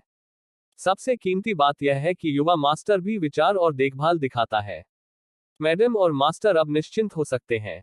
हान शिनरान शर्मिंदगी के साथ मुस्कुराई, यह जानकर कि उसके पिता और मां को लगा कि यान परिवार में शादी करके उसके साथ अन्याय हुआ है। वह भी ऐसा सोचती थी, लेकिन अब वह इस शादी से बेहद संतुष्ट थी। उसकी सास ने न केवल उसके लिए नियम तय करने से परहेज किया था, बल्कि अन्य महिलाओं को उसके पति के पास लाने का भी कोई इरादा नहीं दिखाया था।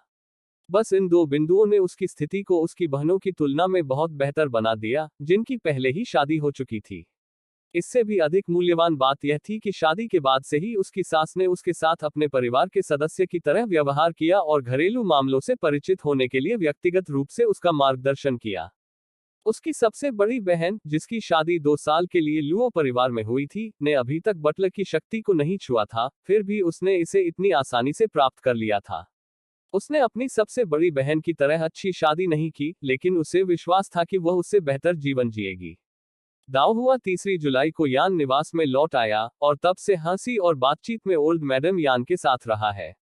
अब चूंकि उसके बड़े भाई की पत्नी की शादी परिवार में हो गई थी, वह अब घरेलू मामलों का प्रबंधन नहीं करना चाहती थी, और पूरी तरह से एक कुशल प्रबंधक के रूप में अपनी भूमिका निभा रही थी।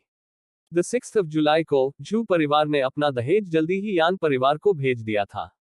हालांकि जू की उनका दहेज हान जिनरान जितना पर्याप्त नहीं था, फिर भी कई हजार पुस्तकों ने काफी समय तक काफी ध्यान आकर्षित किया।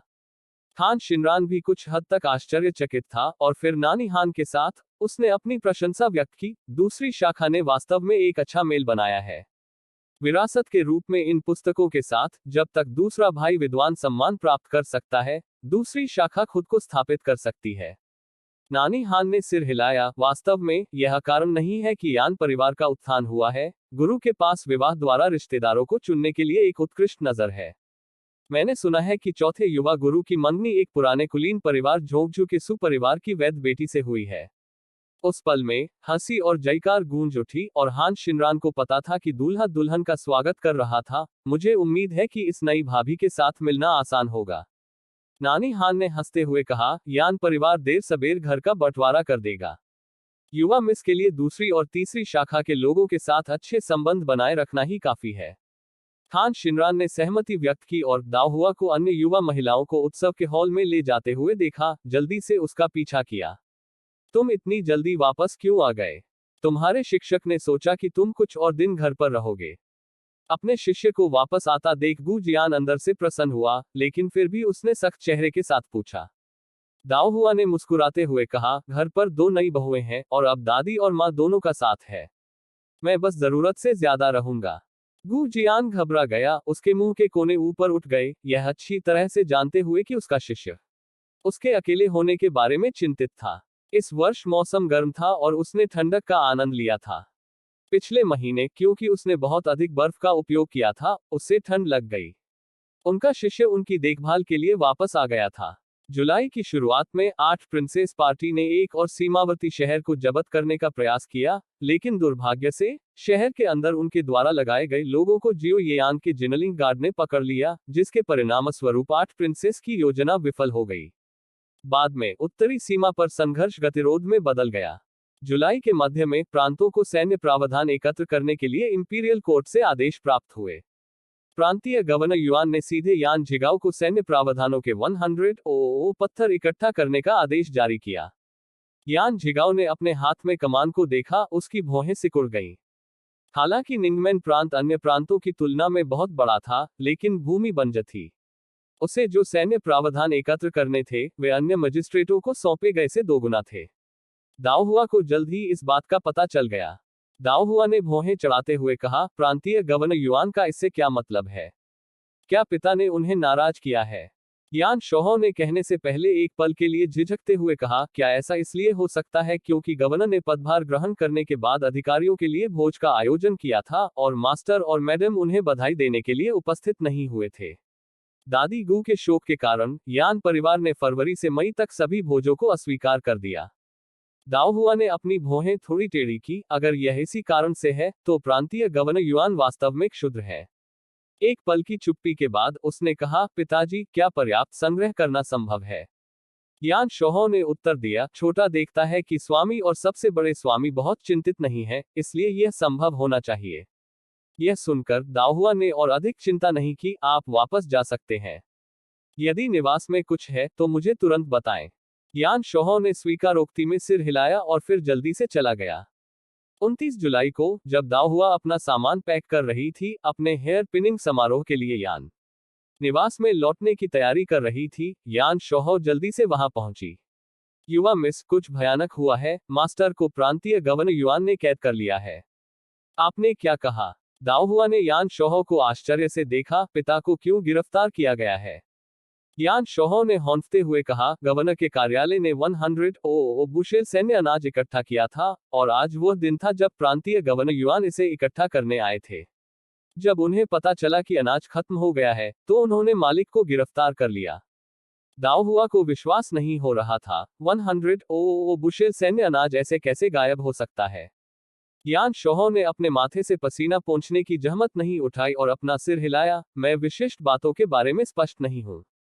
गू जियान, जो पास खड़ा था, ने जल्दी से दाओ हुआ से कहा, तुम्हें जल्दी वापस जाना चाहिए और देखना चाहिए। दाओ हुआ ने सिर हिलाया, फिर, मास्टर, मैं पहले वापस जाऊंगा। बोलने के बाद उसने अपना सामान पैक करने की भी जहमत नहीं उठाई और जल्दी से दाओ हुआ मंदिर से बाहर यान शोहो के पीछे चली गई। दाओ हुआ के चले जाने के बाद गू जियान ने डोंगली से कहा, आप अनुसरण करें और पता लगाएं कि क्या हुआ था, और जैसे ही खबर मिले मुझे सूचित करें। उसने यान झिगाओ को कई बार देखा था, और वह इतना सतर्क और सावधानीपूर्वक व्यक्ति था, वह संभवतः सैन्य अनाज कैसे खो सकता था? डोंगली ने सिर हिलाया और तेजी से गायब हो गया। नाव से उतरने के बाद दाओ हुआ ने एक गाड़ी ली और तीव्र गति से शहर की ओर वापस चला गया। शहर के गेट में प्रवेश करने के कुछ ही समय बाद उसे शहर से बाहर जा रही जियांग परिवार की एक गाड़ी का सामना करना पड़ा। क्या यह मिस यान की गाड़ी है? जियांग परिवार की एक नौकरानी ने पास आकर पूछा।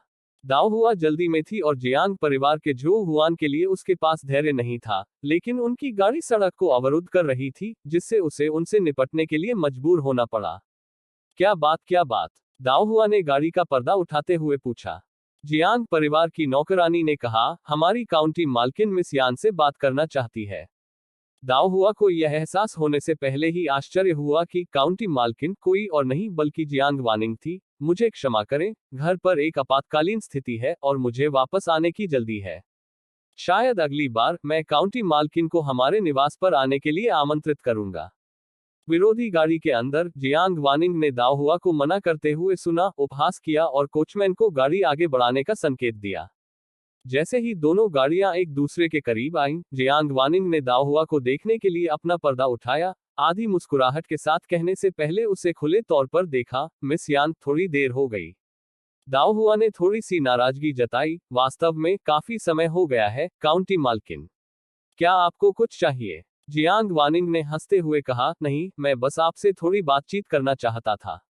क्यों, क्या आप अनिच्छुक हैं? जियांग वानिंग की अभिव्यक्ति को देखते हुए, जिसने सुझाव दिया कि उसके साथ बात करना एक एहसान था, दाओहुआ को पूरी तरह से नापसंद महसूस हुआ और उसने सीधे कहा, मैं वास्तव में काफी अनिच्छुक हूं। अगर काउंटी मालकिन के पास ध्यान देने के लिए कोई मामला नहीं है, तो मैं अपनी छुट्टी ले लूंगा। जियांग वानिंग की अभिव्यक्ति एक पल के लिए कठोर हो गई, फिर एक व्यंग्य के साथ उसने कहा, मिस यान हमेशा की तरह स्पष्ट है ना? क्या आपको क्या लगता है, क्योंकि आपने भाई यान को मंत्रमुग्ध कर दिया है, आप जियांग परिवार की उपेक्षा कर सकते हैं? यह सुनकर दाओहुआ की नजर तेजी से जियांग वानिंग पर पड़ी।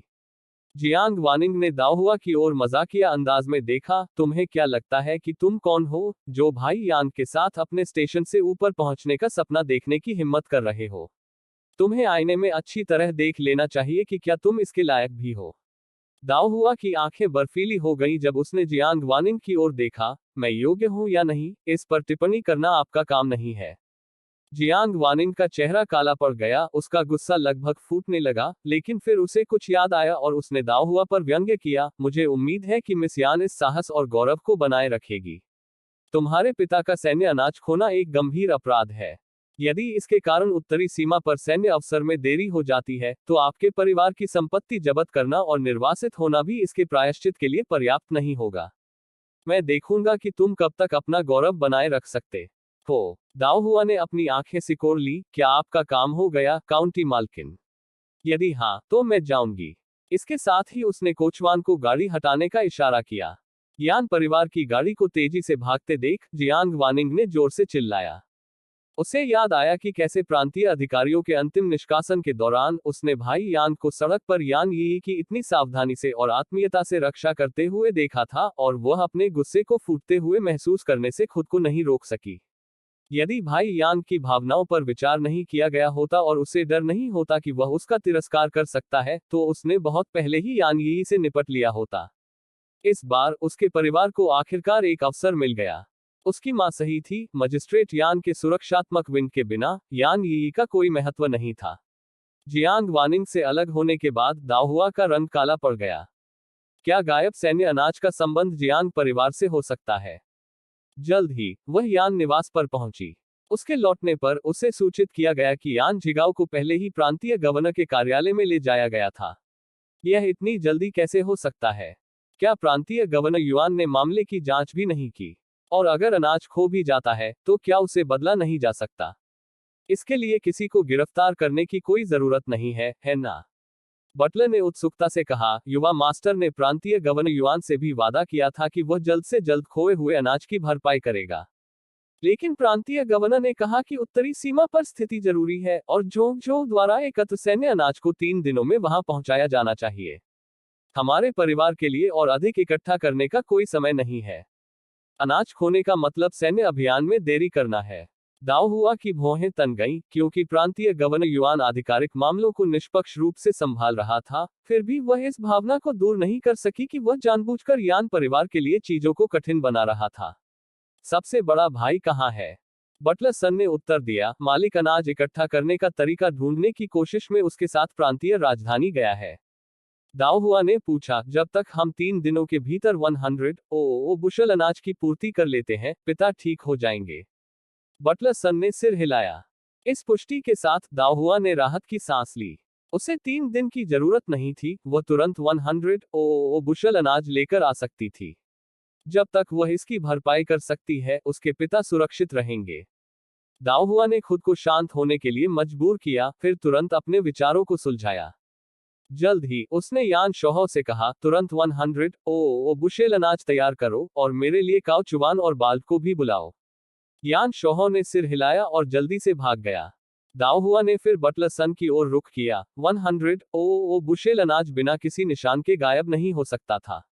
क्या पिता को पहले से कुछ पता नहीं था? बटलर सन ने मुंह बनाते हुए उत्तर दिया, अनाज मूल रूप से अन्न भंडार में संग्रहित किया गया था, लेकिन कुछ दिन पहले प्रांतीय गवर्नर युआन ने इसे जहाजों पर पहले से लोड करने के आदेश जारी किए। मास्टर ने अनाज की सुरक्षा पर भी विचार किया और लोडिंग के लिए विशेष रूप से एकांत नदी के मुहाने को चुना। किसने सोचा होगा, आज सुबह अनाज से लदे सभी जहाज चले गए थे। यह सुनकर दाओहुआ ने तुरंत वांग मनमन को बुलाया और उसके कान में फुसफुसाया, जाओ देशों को ढूंढो और उसे दयुवान नदी के किनारे खोजने दो। उसे खोया हुआ अनाज ढूंढना होगा। वांग मैनमैन ने सिर हिलाया और फिर वह जल्दी से चली गई। बटलर सन से दोबारा पूछने से पहले दाओहुआ कुछ देर के लिए चुप हो गया। अनाज लोड करने वाले स्थानों का स्थान कौन जानता है? बटलर सन ने तुरंत उत्तर दिया, मेरी जानकारी के अनुसार यह केवल मास्टर और दूसरा मास्टर है। गवर्नर के कार्यालय में कौन जानता होगा, मुझे यकीन नहीं है। दाओहुआ ने एक पल के लिए सोचा, क्या मास्टर जियो अभी भी गवर्नर कार्यालय में है? बटलर सन ने सिर हिलाया। जब मास्टर को ले जाया गया तो उन्होंने मास्टर जियो को गायब अनाज की तलाश करने का निर्देश दिया। उन्हें अब गवर्नर के कार्यालय में होना चाहिए। दाओहुआ ने निर्देश दिया, उसे चविहुआ गेट के पास जल मंडप में मेरे पास लाओ। यह सुनकर बटलर सन तेजी से सामने वाले यार्ड की ओर भागा और उसे मास्टर जियो को लाने में ज्यादा समय नहीं लगा। दाओहुआ ने मास्टर जियो का अभिवादन किया, फिर सीधे मुद्दे पर आया और पूछा, मास्टर जियो, क्या आप किसी ऐसे अवसर के बारे में जानते हैं जहां मेरे पिता ने प्रांतीय गवर्नर युआन को नाराज किया हो? मास्टर जियो ने अपना सिर हिलाया, महामहिम और प्रांतीय गवर्नर युआन कभी नहीं मिले हैं, तो अपराध की बात कैसे हो सकती है? दाओहुआ की अभिव्यक्ति लड़खड़ा गई, क्या आप निश्चित हैं? खोए हुए अनाज के बारे में बटलर सू की कहानी सुनने के बाद ऐसा लगता है जैसे प्रांतीय गवर्नर युआन जानबूझकर मेरे पिता के लिए जाल बिछा रहे हैं। मास्टर जियो ने आह भरी। उन्होंने भी ऐसा महसूस किया, लेकिन दुर्भाग्य से कोई सबूत नहीं मिला। मिस, आपके पिता ने वास्तव में प्रांतीय गवर्नर युआन को नाराज नहीं किया है, और आधिकारिक तौर पर हम प्रांतीय गवर्नर युआन पर आपके पिता के लिए जाल बिछाने का आरोप नहीं लगा सकते, क्योंकि अनाज को जहाजों पर अग्रिम रूप से लोड करने का आदेश झेंझों के सभी मजिस्ट्रेटों के लिए समान था। अंतर केवल इतना है कि निंगमैन प्रांत का अनाज खो गया था।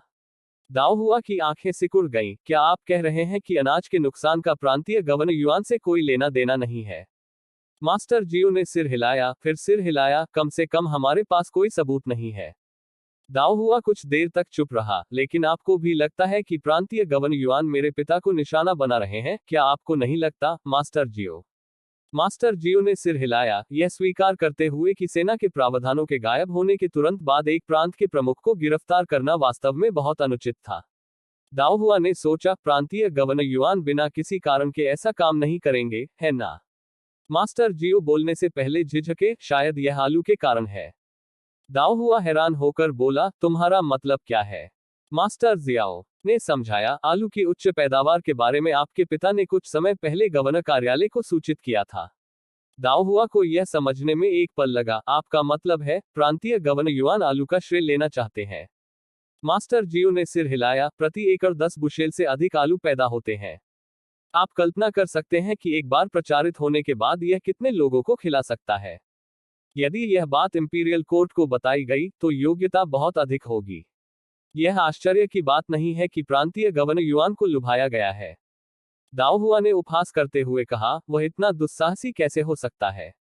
मास्टर जियाओ ने बिना कुछ बोले अपने होंठ एक साथ दबा लिए, यह अच्छी तरह से जानते हुए कि नौकरशाही में श्रेय चुराना कितना आम है। थोड़ा सोचने के बाद दाओहुआ ने बटलर सन की ओर रुख किया, तुरंत प्रांतीय राजधानी जाओ, मेरे भाई को बताओ कि पिता ने पिछले साल शाही अदालत में आलू के मामले की सूचना दी थी, और उनसे प्रांतीय गवर्नर युआन को यह बात बताने का मौका ढूंढने के लिए कहें। बटलर सन कुछ झिझक रहे थे, सोच रहे थे कि क्या इतने गंभीर मामले पर एक युवा महिला की सलाह पर ध्यान देना जल्दबाजी होगी। हालांकि उसने यह सोचा था, अंततः उसने बात मानी और चला गया। बाद में दाओहुआ ने मास्टर जियो से उन लोगों की सूची मांगी जो अनाज जहाजों के स्थानों को जानते थे। उस रात यान, शोहो, काओ चुवान और बाल्ट के साथ पहुंचे। दाओहुआ ने उन्हें सीधे सूची सौंप दी, इन लोगों की जांच करें कि वे हाल ही में किसके संपर्क में रहे हैं, खासकर यदि उनका जियांग परिवार के साथ कोई लेन देन हुआ हो। काओ चुवान और अन्य लोगों ने अपना पहला कार्यभार प्राप्त करते हुए गंभीरता से सूची ली। निश्चिंत रहें मिस, हम मामले को पूरी तरह से संभालने की गारंटी देते हैं। दाओहुआ ने थोड़ी प्रतिक्रिया दिखाई, मुझे केवल परिणामों की परवाह है। यह सुनकर काओ चुवान और अन्य लोगों ने और कुछ नहीं कहा और जल्दी से पीछे हट गए। सबके चले जाने के बाद दाओहुआ ने यान शोहो की ओर देखा, क्या अनाज जहाजों पर लादा गया है? यान शोहो ने सिर हिलाया, यह हो गया। दाओहुआ ने निर्देश दिया, अब अनाज के जहाजों को प्रांतीय राजधानी में ले जाएं। आपको साहसपूर्वक अनाज को प्रांतीय गवर्नर युआन को इस तरह से सौंपना होगा कि यह इतना सार्वजनिक हो कि सभी को पता चल सके कि आप अनाज पहुंचाने के लिए वहां हैं। यान शोहो ने निर्देश को गंभीरता से लिया, सुनिश्चित किया कि दाओहुआ से कोई और आदेश नहीं था, और फिर तेजी से चला गया। इन कार्यों को पूरा करने के बाद दाओहुआ ने बुढ़िया के क्वार्टर का दौरा करने से पहले यह सुनिश्चित करने के लिए एक बार फिर घटनाओं का क्रम देखा कि कोई चूक न हो। यान झिगाओ की गिरफ्तारी के बाद बूढ़ी मैडम यान चिंता से बीमार पड़ गई। हालांकि वह कई वर्षों तक एक सम्मानित कुलीन महिला रही थी, लेकिन उन्होंने कभी भी इस तरह के संकट का अनुभव नहीं किया था। अपने पुत्र को संकट में देखकर वह संकट में पड़ गई। मैडम ली भी बेहद घबरा गई। इन वर्षों में यान परिवार का कामकाज हमेशा सहज रहा था, और उसका डोमेन केवल यान परिवार का आंतरिक घराना था। जहां तक बाहर के मामलों की बात है, भले ही वह प्रबंधन करना चाहती हो, वह शक्तिहीन थी और केवल यह आशा कर सकती थी कि उसका बड़ा बेटा मालिक को बचाने का कोई रास्ता खोज लेगा। यान झियुआन ने यान झिगाओ को ले जाते हुए देखा और प्रांतीय गवर्नर को यह कहते हुए भी सुना कि सैन्य जानकारी में देरी के कारण यान परिवार की संपत्ति जब्त कर ली जाएगी और उन्हें निर्वासित कर दिया जाएगा। इस समय वह इतना चिंतित था कि वह पूरे घर में लगातार घूमता रहा, फिर भी वह कोई उपयोगी समाधान नहीं निकाल सका। यान झिकियांग, जो आमतौर पर केवल यान परिवार के खेत और संपत्तियों की देखभाल करते थे, को ऐसी स्थिति से निपटने का कोई अनुभव नहीं था और वे केवल मैडम ली और यान सियुआन को समाधान निकालने की कोशिश करते हुए देख सकते थे। परिवार की अन्य महिला सदस्यों और युवा पीढ़ी को इस बात की भी कम जानकारी थी कि क्या करना है। जब दाओहुआ पहुंची तो उसने परिवार के सदस्यों से भरा एक घर देखा जो चिंतित थे और समझ नहीं पा रहे थे कि क्या किया जाए। बड़ी बहन, आप वापस आ गई। थान शिनरान सबसे पहले व्यक्ति थे जिन्होंने दाओहुआ को दरवाजे पर खड़ा देखा था। दाओहुआ ने कमरे में प्रवेश किया, उपस्थित लोगों पर नजर डाली, और एक पल के चिंतन के बाद उसने यान झिकियान को संबोधित किया, तीसरे अंकल, पिता और बड़े भाई के यहाँ नहीं होने के कारण निवास में हर कोई घबरा रहा है। मैं चाहता हूं कि आप आज रात हमारे घर की सुरक्षा सुनिश्चित करने के लिए रक्षकों का कार्यभार संभालें।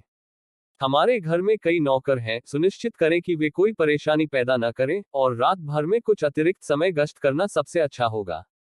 यान झिकियांग ने तुरंत सिर हिलाया, मैं तुरंत संरक्षकों को गश्त के लिए इकट्ठा करूंगा और घर को निश्चित रूप से सुरक्षित करूंगा। दाओहुआ मुस्कुराया और सिर हिलाया, अच्छा। कमरे में मौजूद अन्य लोगों ने यान झिकियांग को जल्दी से भागते हुए देखा और फिर शांत दाओहुआ की ओर देखा। उन्हें महसूस हुआ कि उनकी तीव्र घबराहट और चिंता रहस्यमय तरीके से कुछ कम हो गई है। दाओहुआ फिर यान जियुआन की ओर मुड़ा, दूसरे अंकल, मैंने सुना है कि जहाजों पर अनाज लादने के बाद पिता ने आपको निगरानी ड्यूटी के प्रभारी के रूप में छोड़ दिया था। क्या यह सच है? यान जियुआन, जो दाओहुआ के कमरे में प्रवेश करने पर सीट ले चुका था, ने उसके सवाल पर तुरंत सिर हिलाया, हाँ, यह सच है। फिर भौहें चढ़ाते हुए उसने कहा, ये तुम क्यों पूछ रहे हो? तुम्हें नहीं लगता कि अनाज की बर्बादी के लिए मैं जिम्मेदार हूं, है ना? दाओहुआ की मुस्कुराहट अपरिवर्तित रही, चिंता मत करो दूसरे चाचा। मैं बस स्थिति को समझने की कोशिश कर रहा हूं। 1 लाख बुशल अनाज एक छोटी राशि नहीं है, और यदि संभव हो तो आप इसे ढूंढना चाहेंगे, है ना? यान जियुआन थोड़ा अधिक राहत महसूस कर रहा था, लेकिन फिर भी बड़बड़ाए बिना नहीं रह सका। ऐसे बहुत कम लोग हैं जो अनाज जहाज के स्थान को जानते हैं। कौन जानता है कि बिग ब्रदर ने किन लोगों को बताया था? दाओहुआ ने सीधे तौर पर इस टिप्पणी को नजरअंदाज कर दिया और पूछना जारी रखा, दूसरे अंकल, चूंकि आप अनाज जहाज की सुरक्षा के लिए जिम्मेदार थे, क्या आप पूरे समय वहां थे? यान जियुआन ने तुरंत कहा, बेशक। उसके बोलने के बाद उसकी आंखों में अपराध बोध की झलक तैर गई। बगल में यान वेंजी ने अचानक अपनी पत्नी का हाथ कसकर पकड़ लिया। झू कियुन पीछे हट गई, उसकी आंखें चिंता से भर गईं। दाओहुआ ने यान जियुआन की ओर लगातार देखा, दूसरे अंकल, क्या आप निश्चित हैं कि आपने कभी नहीं छोड़ा? शायद यह अपराध बोध था, लेकिन यान जियुआन अचानक खड़ा हो गया और तेजी से जवाब दिया, बेशक मैंने कभी नहीं छोड़ा। ये क्या आप मुझसे पूछताछ कर रहे हैं? घर के बाकी सदस्य उसकी प्रतिक्रिया सुनकर उछल पड़े। दाओहुआ की अभिव्यक्ति अपरिवर्तित रही, दूसरे अंकल, मैं सिर्फ स्थिति स्पष्ट कर रहा हूं। जहां तक पता है, अनाज जहाज की सुरक्षा करने वाले सभी सरकारी अधिकारी मारे गए थे। इन शब्दों पर यान परिवार में सभी का रंग बदल गया। यान जियुआन की आंखों में घबराहट झलक रही थी। सचमुच, यदि वह पूरे समय अनाज के जहाज की रखवाली कर रहा होता, तो फिर भी वह यहाँ सुरक्षित कैसे खड़ा रह सकता था। सन फैमिली ने यान जीवान के चेहरे में बदलाव देखा और तुरंत समझ गई कि उसके पति ने झूठ बोला था।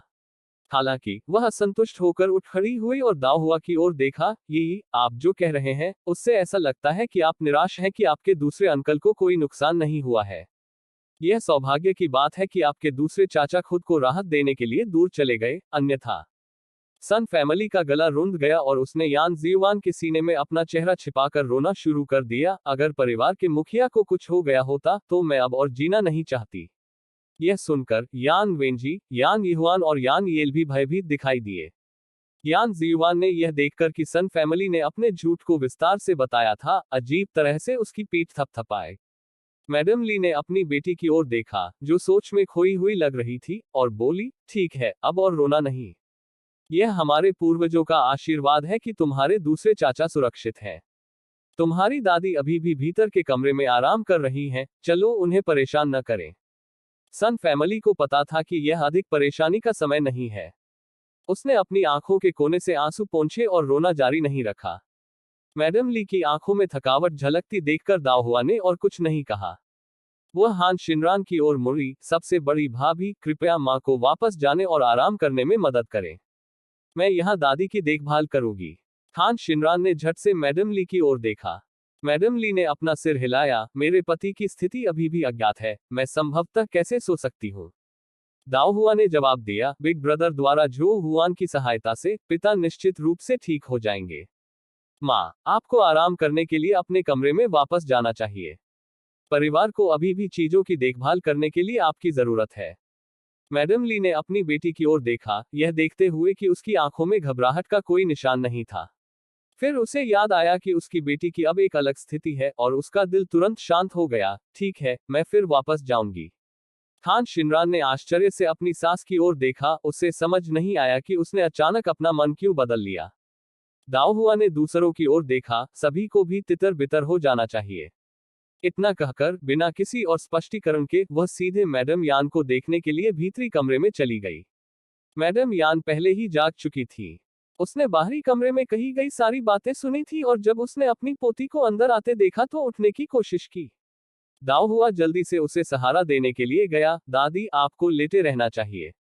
मैडम यान ने दाव हुआ का हाथ लिया, तुम्हारे पिता। दाव हुआ ने मुस्कुराते हुए कहा, पिताजी ठीक है। अगर कुछ अप्रत्याशित नहीं हुआ तो उन्हें कल घर आने में सक्षम होना चाहिए। प्रांतीय गवर्नर ने पिता को गिरफ्तार कर लिया क्योंकि सैन्य आपूर्ति खो गई थी, लेकिन अब जब आपकी पोती ने नुकसान की भरपाई कर ली है, तो उनके पास पिता को हिरासत में रखने का कोई कारण नहीं है। यह सुनकर मैडम यान को राहत महसूस हुई, फिर तुरंत पूछा, जिस तरह आप अभी अपने दूसरे अंकल से पूछ रहे थे, क्या उन्होंने कुछ किया? दाओ हुआ ने उसे आश्वस्त किया, आपकी पोती दूसरे अंकल से पूछकर स्थिति को समझने की कोशिश कर रही थी। दादी, इसके बारे में ज्यादा मत सोचो। मैडम यान ने आगे कोई पूछताछ न करते हुए सिर हिलाया, लेकिन थोड़ी देर बाद उसने अचानक आह भरी। वह अपने बेटों को जानती थी, विशेषकर दूसरे बेटे को। हर बार जब वह कोई गलती करता था, तो वह अपराध बोध से उसे काट देता था। वास्तव में इस अविवाहित पुत्र ने क्या किया था? बुढ़िया के आंगन से निकलने के बाद यान वेंजी पूरे समय चुप रही। झू कियुन ने उसे एक कप चाय पिलाई और फिर चुपचाप उसके पास बैठ गया। थोड़ी देर बाद ही यान वेंजी ने आखिरकार कहा, क्या आपको लगता है कि जब बड़ी बहन ने पिता से पहले ये सवाल पूछे थे तो उन्हें संदेह था कि पिता ने कुछ किया है? झू कियुन, मुझे लगता है कि बड़ी बहन वास्तव में स्थिति को समझना चाहती थी जब उसने पिता से पूछा था। यान वेंजी ने अचानक झू कियुन की ओर देखा, उसकी आंखों में अनिश्चितता थी। कियुन, क्या आपको लगता है कि सैन्य आपूर्ति का नुकसान वास्तव में पिता से संबंधित हो सकता है? झू कियुन चौंक गया और उसने तुरंत इसका खंडन किया, असंभव। भले ही पिता भ्रमित थे, वह यान परिवार को नुकसान पहुंचाने के लिए कभी कुछ नहीं करेंगे। उनके अपने पिता यान परिवार के स्तंभ थे। यदि वह गिर गया तो इससे दूसरी शाखा का कोई भला नहीं होगा। उसे विश्वास नहीं था कि उसका हिसाब किताब करने वाला ससुर ऐसी मूर्खतापूर्ण हरकत करेगा। यान वेंजी को भी लगा कि यह असंभव है, लेकिन वह अंदर से बेचैनी को दूर नहीं कर सका। एक लंबी चुप्पी के बाद उसने एक गहरी सांस ली, जैसे उसने निर्णय ले लिया हो। कियुन, फिर से दादी के आंगन में जाओ और बड़ी बहन को पिता की मालकिन के बारे में बताओ। मां ने क्षण भर में जो बहाना बनाया वो टिक नहीं पाता। दूसरों को यह बताना कि पिता अपनी मालकिन को देखने के लिए चले गए थे, सैन्य आपूर्ति खोने के संदेह से कहीं बेहतर है। जू कियुन ने यान वेंजी की ओर देखा, क्या आप निश्चित हैं? अगर यह बात परिवार में फैल गई तो माँ शायद सबसे पहले इस पर चर्चा करेगी। यान वेंजी ने सिर हिलाते हुए कहा, पिता का अपनी मालकिन के साथ बच्चा पहले से ही 3 साल से अधिक पुराना है। यह मामला देर सबेर सामने आना ही था, इससे पहले ही निपटना बेहतर है। जू कियुन ने यह देखकर कि यान वेंजी ने अपना मन बना लिया है और कुछ नहीं कहा। वास्तव में उसे लगा कि जैसे ही उसे पता चला कि उसके ससुर की एक रखेल है, उन्हें परिवार को सूचित करना चाहिए था। मिस, आपकी दूसरी मैडम आपको ढूंढ रही है। बिस्तर के पास बैठकर और मैडम यान को तब तक साथ देते हुए जब तक वह सो नहीं गई, दाओहुआ नहाने ही वाला था कि जू कियुन उसे ढूंढते हुए आई। दाओहुआ आश्चर्यचकित हो गया और जल्दी से बाहरी कमरे में गया। दूसरी भाभी, क्या कुछ मामला है? जू कियुन ने सिर हिलाया, अंदर के कमरे की ओर देखा और धीमी आवाज में पूछा, क्या बुढ़िया सो रही है? दाओहुआ ने सिर हिलाया, हाँ। जू कियुन ने राहत महसूस की, लेकिन एक पल के लिए झिझकते हुए, दाओहुआ की ओर कुछ हद तक शर्मिंदा होते हुए कहा, बड़ी बहन, मेरे पति ने मुझसे आपको बताने के लिए कुछ कहा था। एक बहू के तौर पर अपने ससुर की मालकिन के बारे में बात करना उनके लिए काफी अजीब था। दाओहुआ की आंखें चमक उठी, कृपया बोलें, दूसरी भाभी। मैं सुन रहा हूँ। जू कियुन, पिताजी। बाहर उनकी एक मालकिन है और उनका एक बेटा है जो लगभग 3 साल का है। जब चाचा को अनाज की नौकाओं की रखवाली करने के लिए नियुक्त किया गया, तो पिता चले गए और उन्होंने उस मालकिन और उसके बेटे को देखने के लिए ऐसा किया। यह सुनकर दाओहुआ को बेहद आश्चर्य हुआ। उसे विश्वास था कि उसका दूसरा चाचा उसके पिता को नुकसान नहीं पहुंचाएगा, लेकिन उसे यकीन था कि उसके अपने मुद्दे थे, हालांकि उसने इस तरह की किसी चीज की उम्मीद नहीं की थी। दाओहुआ थोड़ी देर के लिए चुप रहा, फिर जू कियुन की ओर देखा, मुझे बताने के लिए धन्यवाद, दूसरी भाभी।